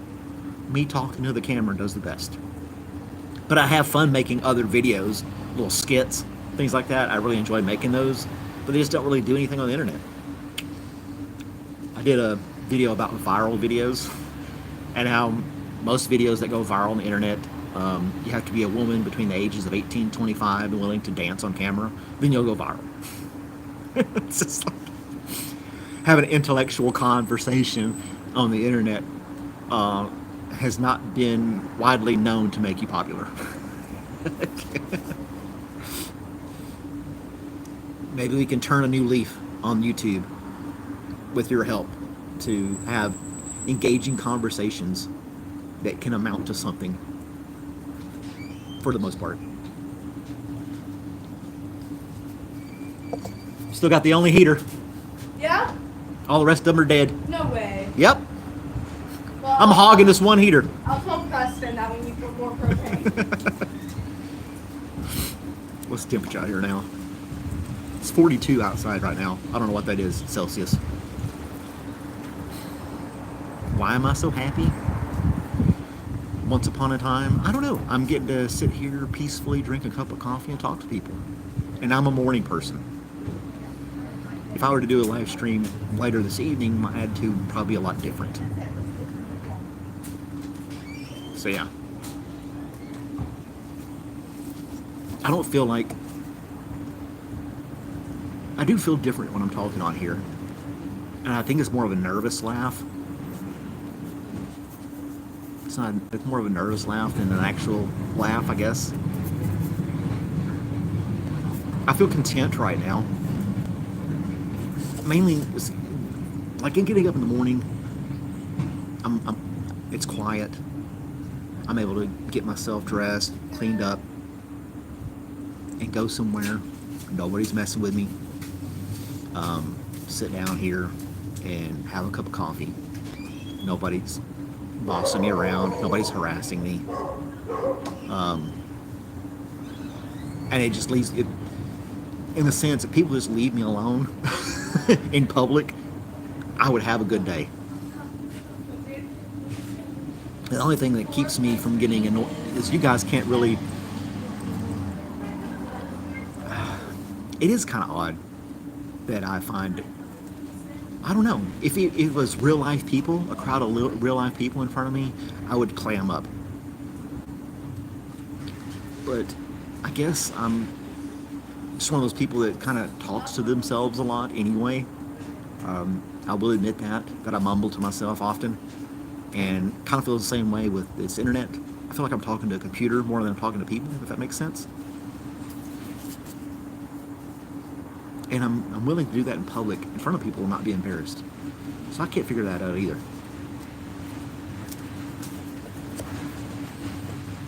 I love coffee. I drink 4 or 5 cups a day.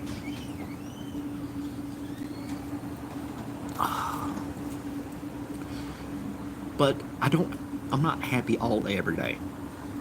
I don't want people to get the false impression that I'm just Mr. Happy-Go-Lucky 24/7. I'm not. I had trials and tribulations as well. But it's like Sunday. I don't want to do anything. I don't want to I don't want to go back to the house and do chores. I don't, and I just want to chill and relax. I don't think that's too much to ask, right? And this is relaxing to me. This is kind of like therapy in a way for me. Google Gemini. I started playing with that Google Gemini thing. I've had it. I just never mess with it. And it is interesting, the Google Gemini. You just talk to it like you're talking to a regular person, and it starts talking back to you. It's wild. It's not like asking Siri something or Alexa or anything like that. It's totally different. It's like you're talking to another person. Although the Gemini is very politically correct and does not want to delve into controversy too much.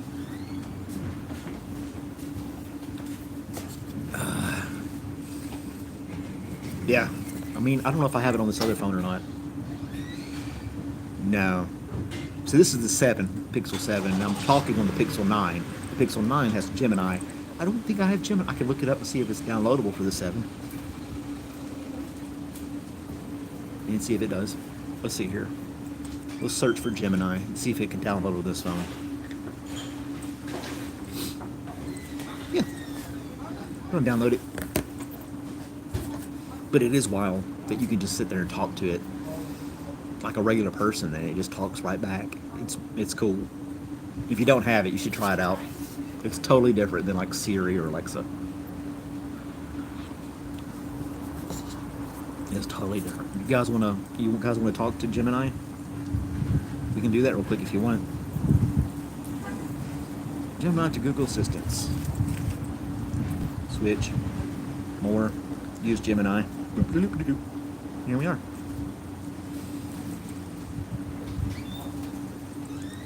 It wants me to turn the volume up. Hi, I'm Gemini. We're about to go live, where you can explore a complex topic. I got it. Blah, blah, blah. Thank you. All right, let's start chatting whenever you're ready.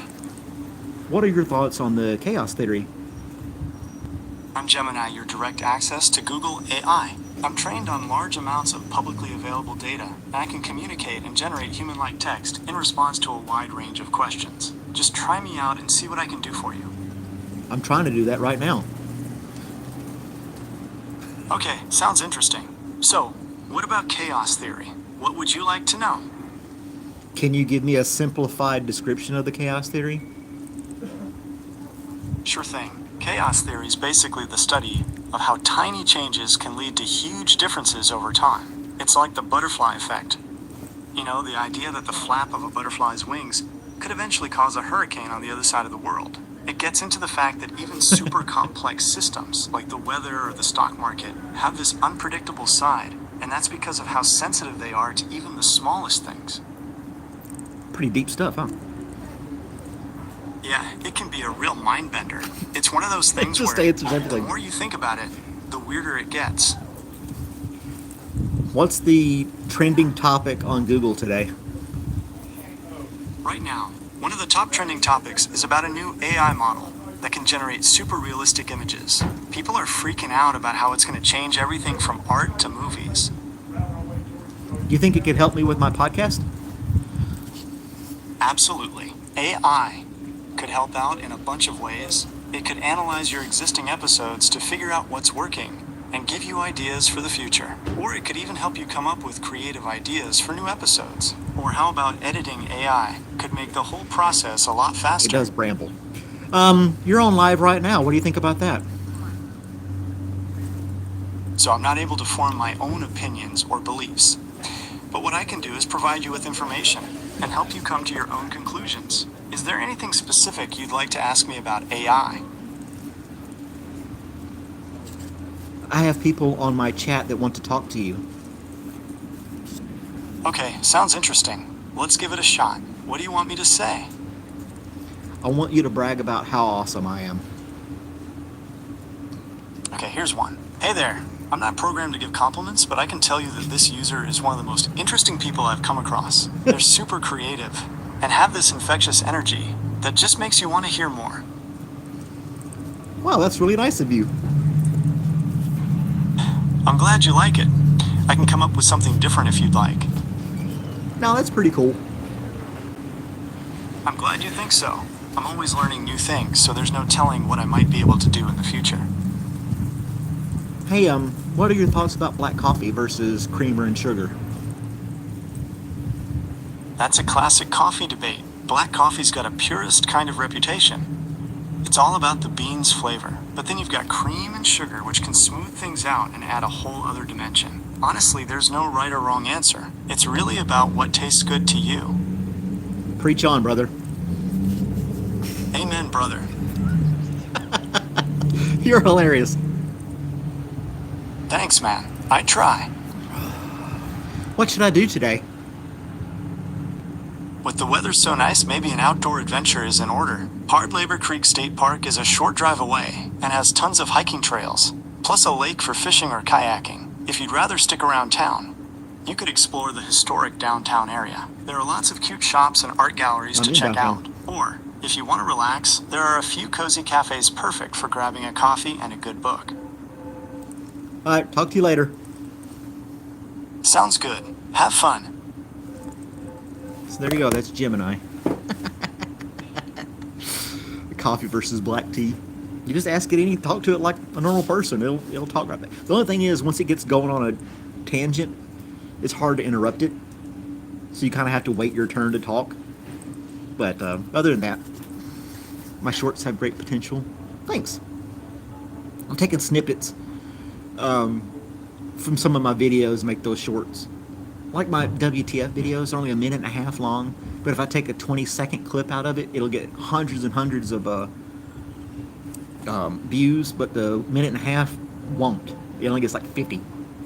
People are their attention span is not great enough to garnish enough enough views for me. You're an editor, Scroll No More? My email address is coffeewithmalcolm@gmail.com. So send me an email. Maybe we can collaborate. We can collaborate, Scroll No More. That'd be cool. I got some more ideas for little short videos and things that I want to do. Some fun things I think are hilarious. maybe I could get some input from you, and we could work together, and that'd be awesome. Get some collaboration going on. I'm willing to work with people and get some help. I got an editor. I know, right? No attention span. Jojo, that's me. Oh, you're talking about the short videos? Yeah. It's silly. The minute and a half video has a lot of different aspects to it. It's a newscast. So you got the caster, you got the interview with the local person, and then you got the helicopter flying over, and then you have the credits. So it ends up being like a minute and a half. Oh, it's 11 o'clock. Coffee with Malcolm. Malcolm. Coffee with Malcolm at gmail.com. Here, I'll put it in the chat. I'll get on with my other phone, put it in the chat. No way. There's a pretty weed that grows really tall. All right, let's go back. I'll get on with my other phone, put it in the chat. No way. There's a Let's pretty see. weed that grows really tall. All right, I want to type it in right now. Coffee with, well, not a dot, Malcolm. Coffee with Malcolm at gmail.com. Bloop. It's one of my multiple accounts that I have.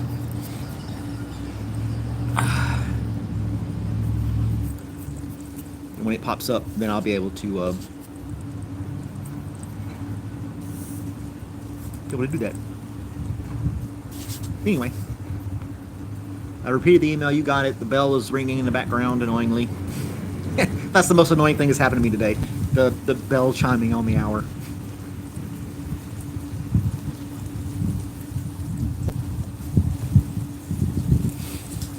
Anywho, how's the poll doing? Has my chat frozen? Oh no! 50% of people don't know what the chaos theory is. Interesting. Marion, what do I have in my pocket? More garbage in my pocket from last time I had coffee. I use this jacket once a week. I got garbage in my pocket.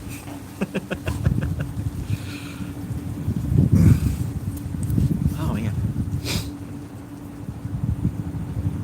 Glad there's not a lot of people here.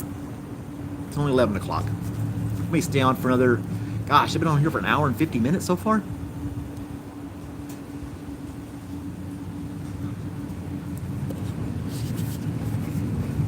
Awesome, thank you.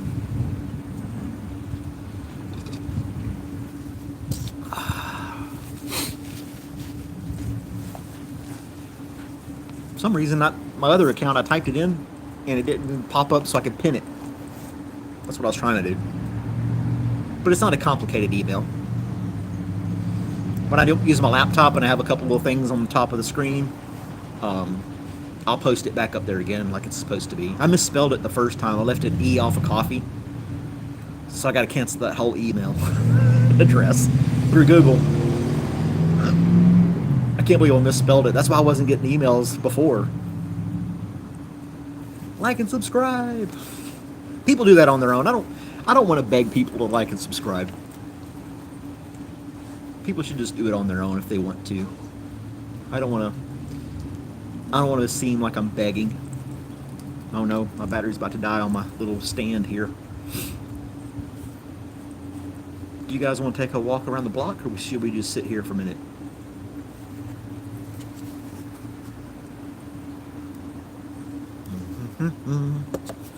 My little gimbal thing here that's holding my phone upright, the battery on it's about to die. So we're gonna have some disturbances here. We're off the stand. I gotta prop this up somehow. There we go. And this is my little gimbal thing. I like it a lot. I need to figure out how to get it to track me while it's on YouTube Live. But it came with this little, it comes apart, got the little tripod, comes in this nifty little bag, and they had it on sale. They had it on sale on Amazon. I've been wanting one, but they have all these sales for Black Friday. And you want to see my truck? All right, let me put this stuff in the truck. Again, I won't have to worry about it. Throw my trash away, get these things situated in my hands, and we can go for a walk. Ugh, I need to stretch my legs anyway. stretch my legs and walk around singing the song. Doo doo doo doo.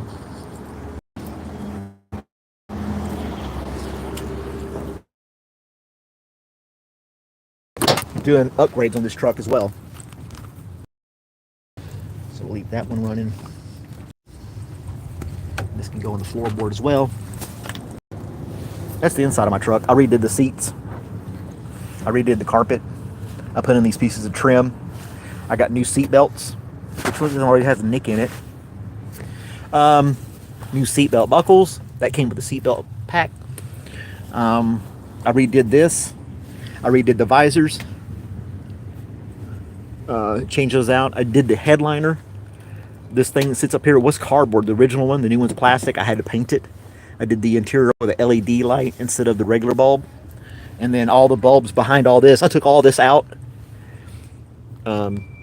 The whole cluster box is like 6 screws and the whole thing pops out. It's so easy. And then I went in behind there and changed all the bulbs so all the displays would light up at night.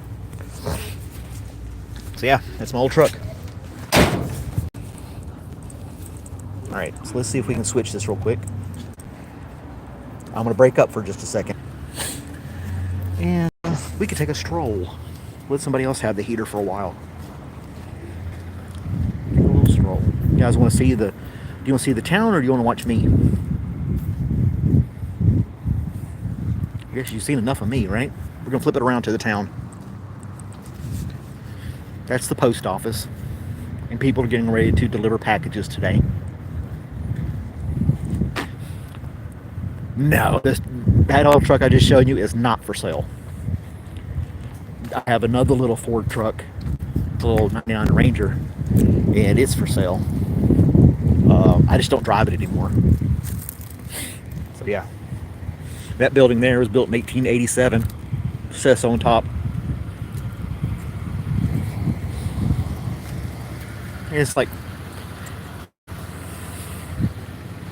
little downtown area. It's starting to pick up a little bit. People are waking up on Sunday. And then you'll have the church crowds come in here and flood downtown for all the little restaurants and cafes. But yep, our little lap around the town. They got Christmas stuff up. So yeah, see, I used to be Christian, but I don't believe in that anymore. I follow more the Jewish faith. I'm not Jewish, exactly Jewish. I'm just following the practices it a little bit. Hey, sir. So, but in that regard, when it comes to Christmas decorations, you know, I really didn't take notice or consider what other people thought about it, you know? That is not my post office. I did work there for a few months back in 2018 when they needed help, but I don't work in that office. But now that I've kind of switched gears in my beliefs, I kind of find it annoying, all the Christmas stuff all the time. I mean, when Hanukkah comes around, you don't see menorahs around town. Nothing commemorating that. During Ramadan, you don't see anything for that whole month of Ramadan or whatever. Or any other religions, major religions with major holidays. You don't see that stuff, and at least not in the South anyway. But you'll see Christmas and everything's Christian and Christmas, and it's just thrown in your face all the time. So I can understand some people's frustration in it. I find it very annoying. I don't like all these Christmas carols on the radio anymore. I never was really, I mean, I can't say that. I used to love Christmas songs all the time when I was younger because I grew up that way. But now I find them just annoying. I avoid them at all costs. And the one thing that kind of irritates me too is that we're going to use this crosswalk.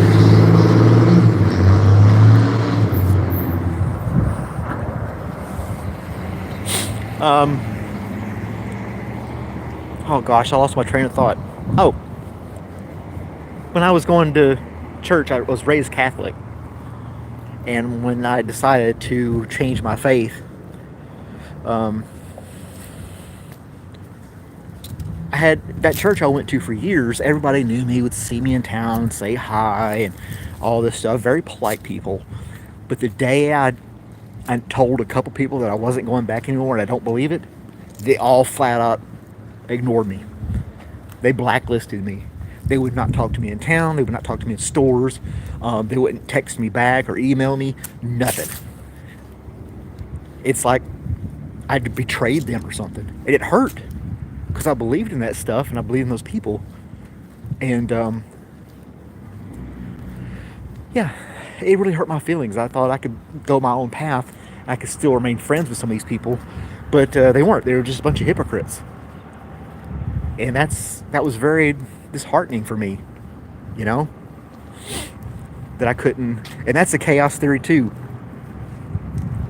The choices I made through my 20s and 30s, religion influenced a lot of my choices. And had I taken a different path, again, my life would have changed dramatically.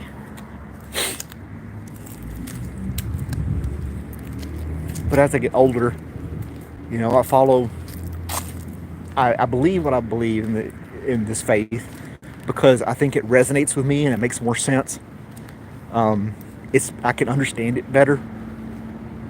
And I don't know, just whatever religion you're in, I think you should choose on your own. I don't think you should be subject to whatever religion your parents raised you as.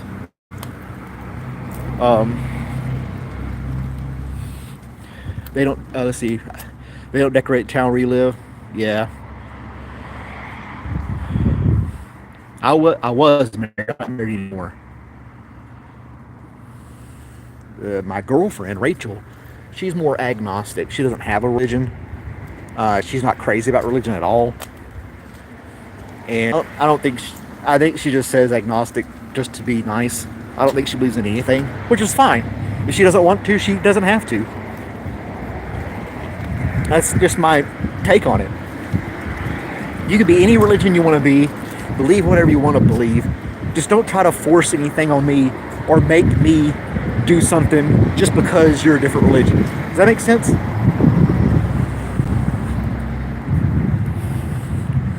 Don't force me to change my life because you believe in Friday and I believe in Saturday or something like that. Just do your own thing peacefully and be nice to others. So yeah. There's a lot of choices that are a bit different for me. I'm gonna sit at this table for a second and chat.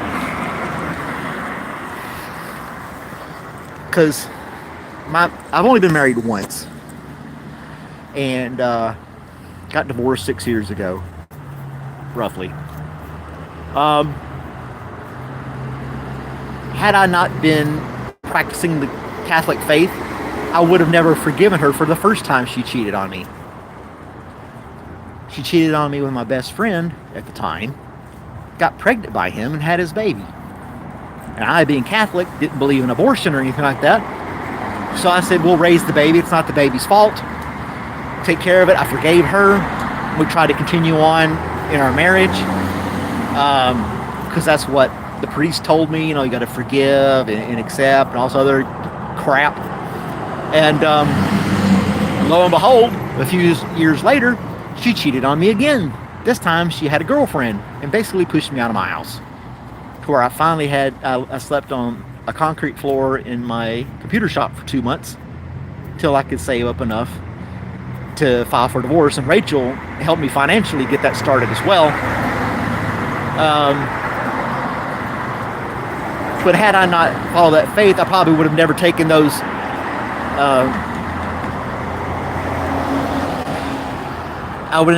choices.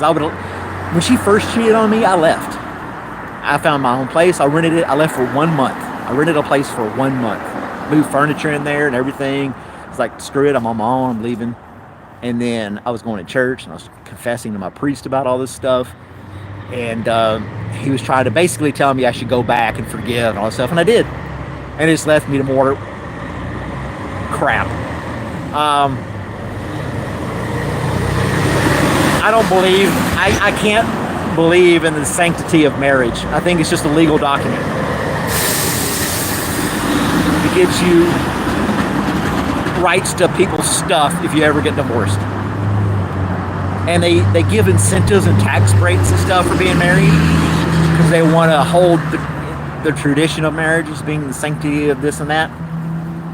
But I think it's just garbage. I think it's a scam. I don't be locked in. I'm not trying to run around and have multiple girlfriends or do all this craziness. I'm not saying that. I want to be with one person, stay with that person. But if something doesn't work out, I want to have the ability to move on with my life. You know, without having to spend thousands and thousands and thousands of dollars to a court system to separate us and make me give up half my crap. So, yeah, not doing that. Not getting married again. I'm with Rachel. Everything's good. But if for some reason everything went south, I'm able to just go do whatever I want to do. I could just leave. I'm not tied down.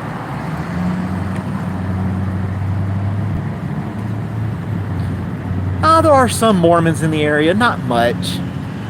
I think they kind of just come through knocking on people's doors. I don't think there's like a Mormon church, if you will, in this area that I know of. But I don't know. That's just my opinion. If you're going to choose a faith, I think you should research it and believe in it. Make it because you want to believe in it. Being forced to believe something you don't feel is just fake. They're very more persistent. Mormons are very more persistent than Catholics. They're a very persistent group. They like to keep coming at you left and right, knocking on your door and talking to you left and right. Come on. I even see ads for it online. Come to the Church of Christ, blah, blah, blah, Latter-day Saints. And I'm like, I don't want to see that.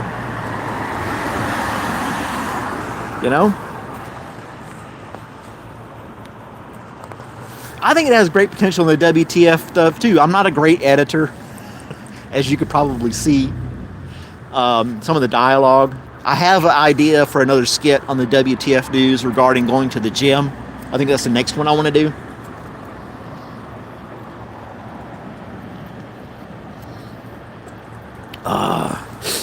Basically, Lori Vallow and Chad Daybell case. No, I normally avoid the news.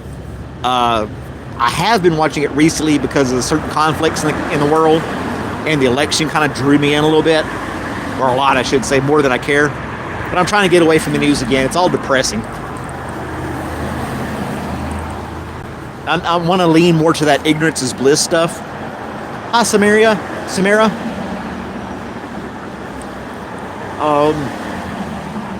I want to fall into that ignorance is bliss thing. Sometimes I wish I didn't know as much as I knew. Now, we're not really talking about war. I just mentioned it because the news is all about war and death and dysfunction. We're not really talking about war now. We were talking about religion for a second there.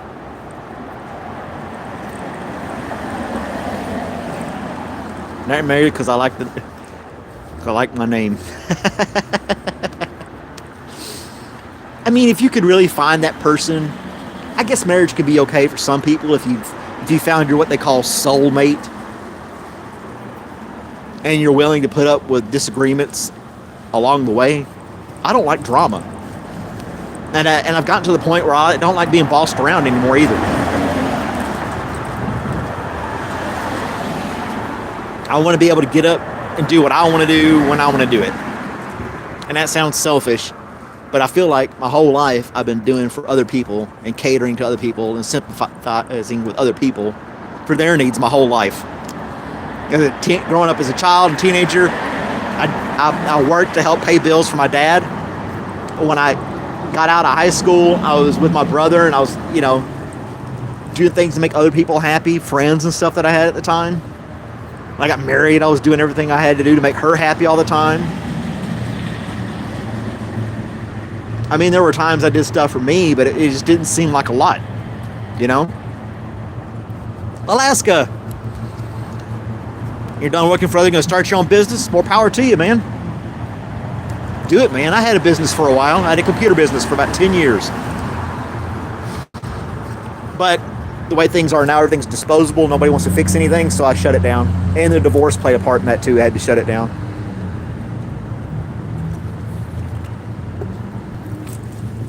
She was claiming I was making thousands of dollars a month on that business, and it was basically a wash. I made just enough money to pay the rent for the building. But she was trying to say I was making thousands of dollars during the divorce, and so I just shut it down. It's like, business doesn't exist anymore. I killed it. Just killed it. I was mostly helping old people that couldn't get their printer to work, or people got accidentally clicked on the wrong thing, got some virus on the computer. I did some laptop screens. I used to do phone screens all the time, but I gave up on that. It was just too tedious. And people are so picky about their phones. If it looked just a slight bit different in any way, they would complain. Man.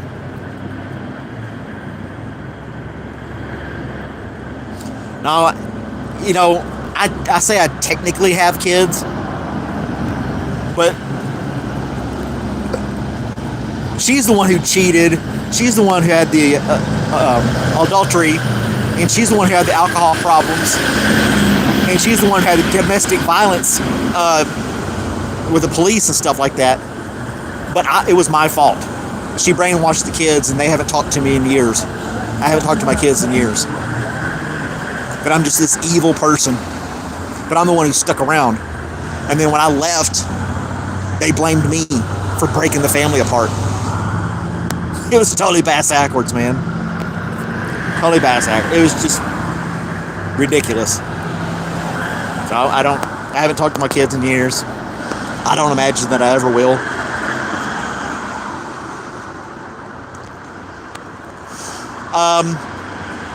My oldest is 22. My second child will be turning 18 in February. And the third kid that's not mine will be 13. He'll be 13. And I got to pay child support for a kid that's not mine. That's a whole nother story in itself. But anyway, your ex still blames you for her life problems, and you split over 10 years ago? Yeah. Just had to block him to move on.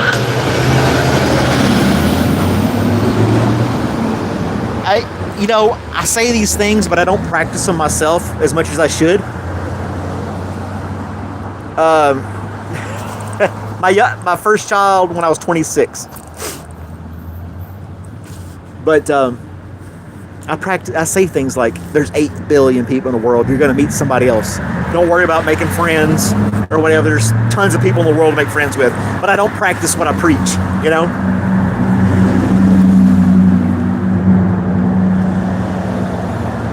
I don't practice what I preach. I should.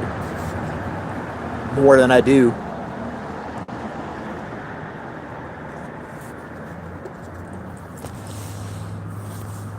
This kind of day that I'm having right now, this is what I want every day.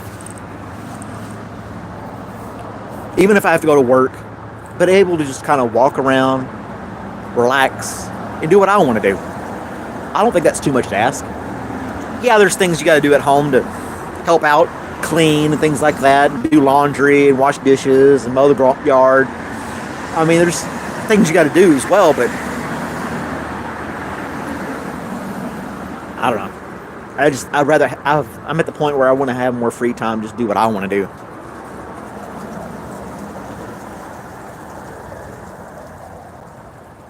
I'm tired of being held down and bossed around by all kinds of people.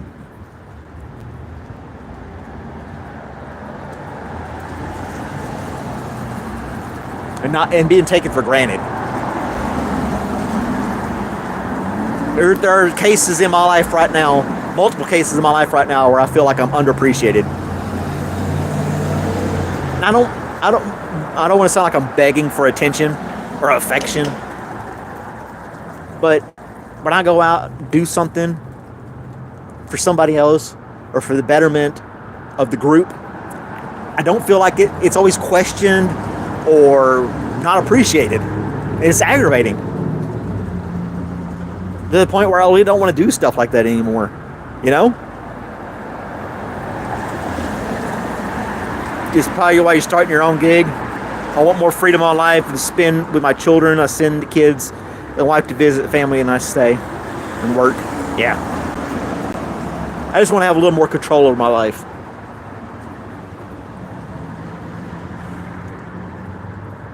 I feel and act like I'm older than I am. I just want to kick back and have a cup of coffee and watch the leaves fall, you know?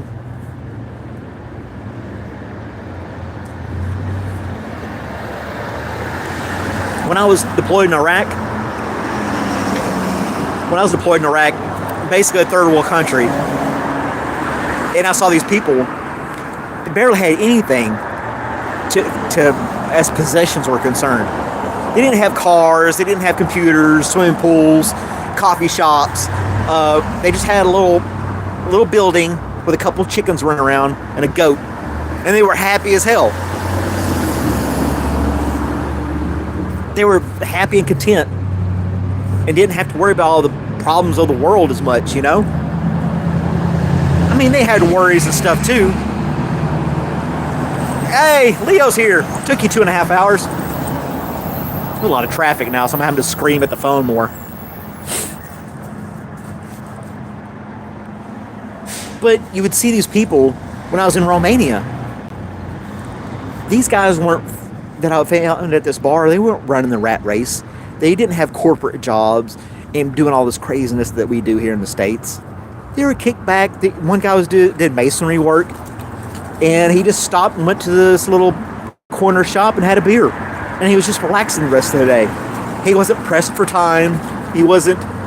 People weren't blowing his phone up because he didn't have one. You know, he was just a kick-back guy. And he was super cool. He knew English really well, and we talked about stuff. And he was puzzled about the things I would say we did in the States, running around paying all these bills, working 40, 50, 60 hours a week to make ends meet. And it just baffled him, you know. And then, you know, experience those things. And you see, the only time you see that here in the States is either you're really rich or you're really old. And then you just sit back and you can watch these people chill. And it took their whole lives to get there. Doesn't that sound sad? Work your whole life until you're 60 or 70 before you can kick back in a chair and relax. To only die a few years later.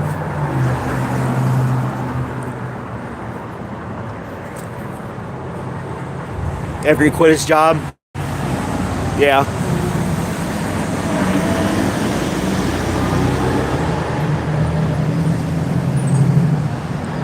Well, there's a lot of pressure to keep up with your neighbors, too, you know? Especially when you're younger. You want to look like you look like you're making something for yourself. You have something to prove. I'm past that. I don't really want to prove anything. I just want to be me and chill. I just want to be me and relax. And I don't want to have to, like, travel to a remote location. I should be able to just relax at home. You know? Come to town, have a cup of coffee, sleep late, take an afternoon nap, sit in the yard, play with the dog, something like that, you know? Yeah, the Christmas decorations and the money's... I'm guilty of spending money on Thanksgiving. We spent money to make a meal just for the two of us. And she cooked for like 5 hours. And the meal was amazing. We had a lot of leftovers. But normally we don't cook and that much and eat that much. It's just the splurge for Thanksgiving. And neither one of us celebrate Christmas, so we're not decorating our house with all that garbage.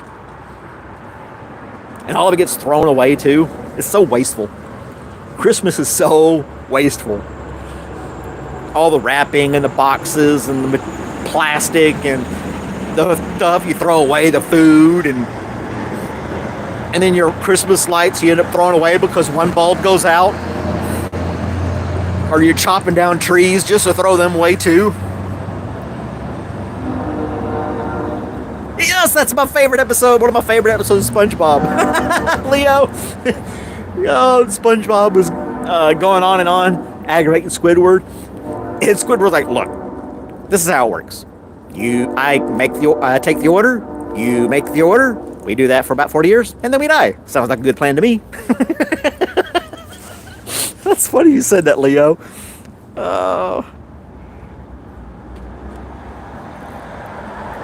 You're wearing the same coat I had 35 years ago and driving the same truck. Yeah. We'll say 25 because the truck I have is 25 years old that I'm selling. The other episode of SpongeBob that I find hilarious is Mr. Krabs. I think he's the best character on the show. It's like Squirrel, totally different topic. Where he drops a dime down the drain and he catches it, but he can't pull his hand out. And SpongeBob's like, you gotta let go of the dime. And he's like, I can think of 10 good reasons to never let go of a dime. Oh, this is hilarious. Hi, I'm Mr. Krabs and I like money. It's just...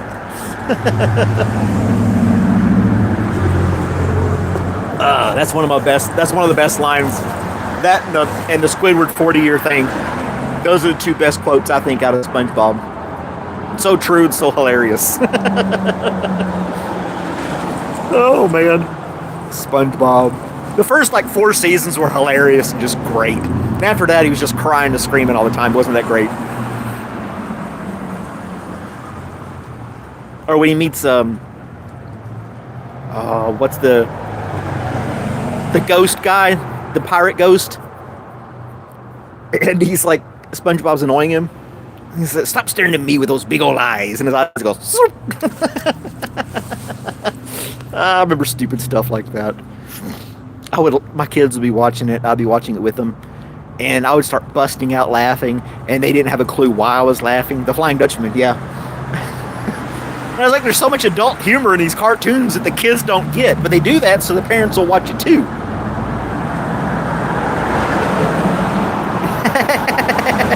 Mr. Krabs has the McDonald's chains in the ocean. Yeah, when he has a little campfire in the ocean. A lot of it doesn't make sense.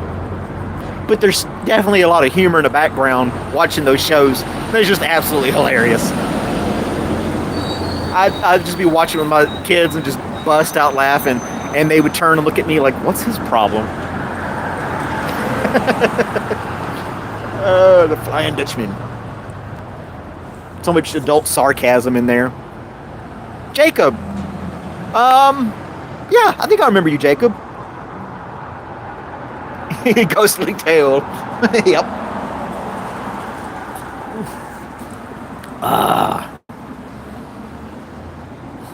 Make a video for adult kids. Tell them there anytime they want to come home to the open Zoom. I don't know.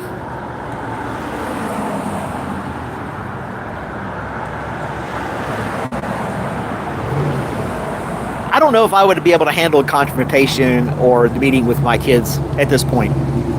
It'd be very odd and stressful.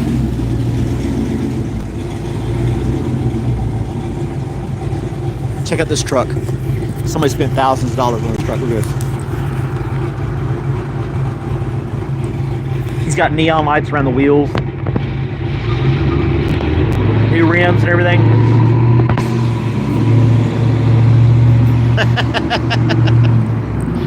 I find that hilarious.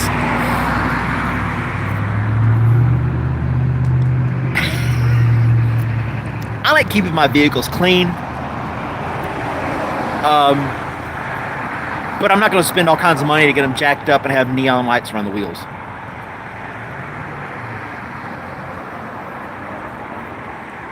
When I was younger, I thought it was really cool. Remember when everybody had lowriders in the late 90s and or in the 90s, everybody's taking their trucks and dropping them in cars and dropping them like inches from the ground, like 2 inches from the ground. And those look so cool. I couldn't imagine getting in and out of one of those vehicles right now that laid on the ground. I would have to get on my hands and knees and use the car door to lift myself up. My back would be sore.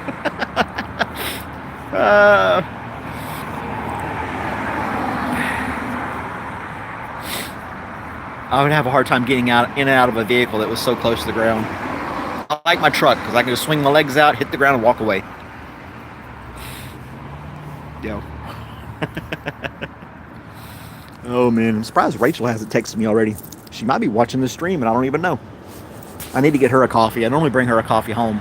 She's probably getting up right about now, if she's not already up. Get her a 4-shot Americano. That's what she would like. 4-shot Americano. With room for cream. She likes to put cream in her coffee. And I'm getting kind of hungry.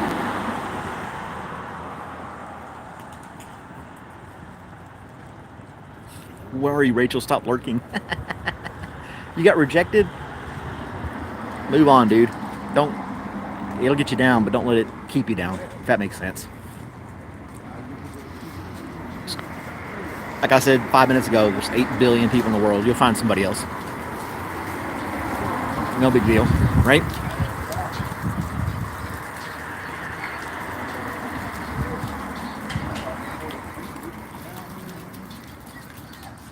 You should get Trainisk. You should download Gemini on your phone and have a conversation with Gemini. He'll lift your spirits. He'll always talk positive about you. I tried to see if I could get it to say anything negative, and it kind of it steers me in another direction. It's almost like a therapist. Talk to Gemini. He'll lift your spirits and make you feel good about yourself. It's kind of creepy in a way, though. It's like a free therapist. You can talk to the AI and it will tell you that life's okay and people care about you.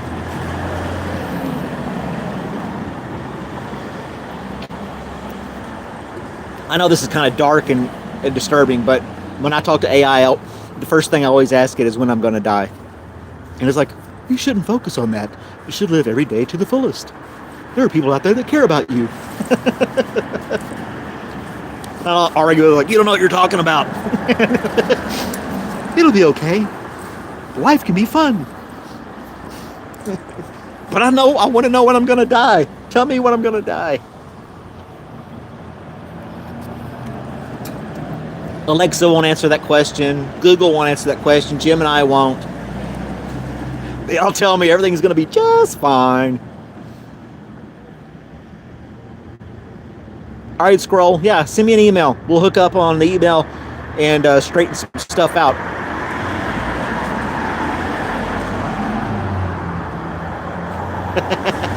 You ever watch the Celebrity Jeopardy on SNL? And you had the guy playing Sean Connery? And he goes, I'll take the rapist for $400. He's like, that's therapist, not the rapist. I'll take the rapist for $400. All right, let's walk again. I gotta get up. I'm about to end this stream here in a minute anyway. Have I ever been rejected? Multiple times. Plenty of times been rejected. And it used to bother the shit out of me when I was in my 20s. But now I could care less. I mean, it does bother me a little bit, but not as much as it used to, I guess I could say. I don't know. Just kind of move on.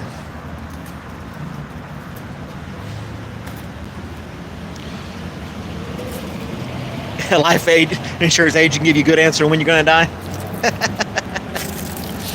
Yeah, they'll jack your rates up. You're in your 20s. Being in your 20s is pretty tough, especially if you're out there on your own.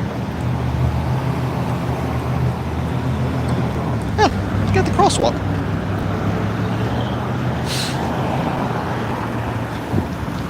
Yeah, you're in the 20s, you're trying to impress the world. change the world, be everything you want to be. I don't know. If you ever get to tell them I was just kidding, wasn't interested. Yeah. You don't care about the 53? Yeah, you don't care about that crap anymore.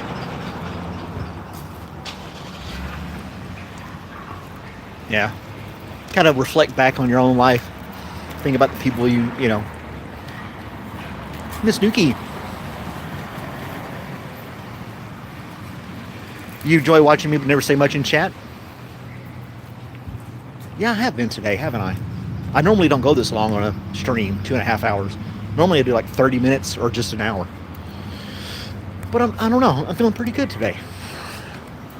I slept pretty good last night. It's not crowded or anything, nobody's messing with me. So yeah, I'm having a pretty good day so far. Just take a little walk through town and chat with people. Let's cross the street again. It's good. Here's a little stroll.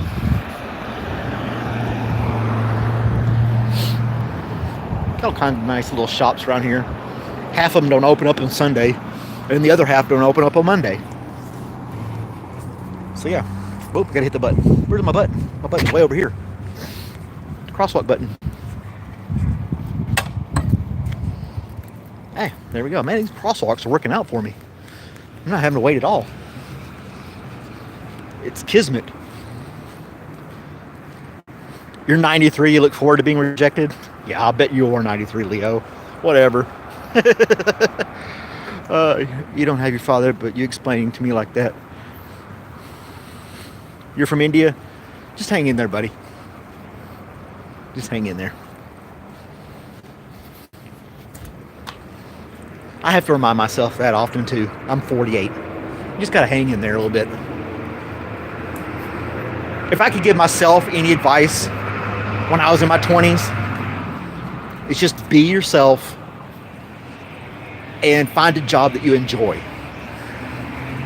You don't have to focus on the pay. Of course you want to pay your bills and stuff. You don't want to work for free. I don't know what your situation is. But find something you're passionate about and do that. The rest of the stuff will work out. It just seems to. The rest of the stuff will just kind of work itself out. Just be yourself. Don't be afraid to just be you. You know? Just be you. Go where you want to go. Do what you want to do. And find a job that that excites you. If you have to get up in the morning and slap yourself in the face to go to work because you don't want to go, then that's not a good job. I understand some people have to take jobs to pay their bills. And I understand, I get that. I had to do that too. I also would tell you not to get married until you're like 30 or something like that either. Don't have kids early. Get yourself established. Worry about marriage and kids later. You got plenty of time. It's not all it's cracked up to be either, in my opinion. But we're back at the coffee shop. I'm here next to my truck. I guess I'm going to log off here in a second. But I appreciate you guys hanging out with me for this super long stream. And I think today's going to be a good day. I hope so. If the rest of the day goes the way the last 3 hours have gone, it's going to be a good day. Yep.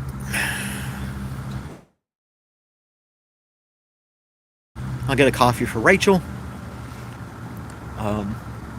It's almost noon, so I'll probably go grab me a bite to eat as well. Yeah, make yourself happy, dude. Love yourself. The rest of the stuff will fall in place. Some people go their whole lives and never get married, never have kids, and that's fine. Some people are happy that way. Don't feel pressured to get married and have kids. There's no reason to. There's plenty of people in the world. We're overcrowded as it is. Don't feel an obligation to help populate the world. We got enough people. All right, well, I don't want to dwell on that too much more. Like I said, I need to use the restroom. I need to get ready for coffee. I need to go about the rest of my day. I'll be on tomorrow morning around 7:15 Eastern Standard Time, or New York time, if you will. If you want to join me, set up for alerts and all that good stuff. And we'll have a cup of coffee. So, have a great day, guys. I hope everything goes well. I'll talk to you guys later. And, yeah, like and subscribe and all the good stuff. Thanks for hanging out. Bye, guys.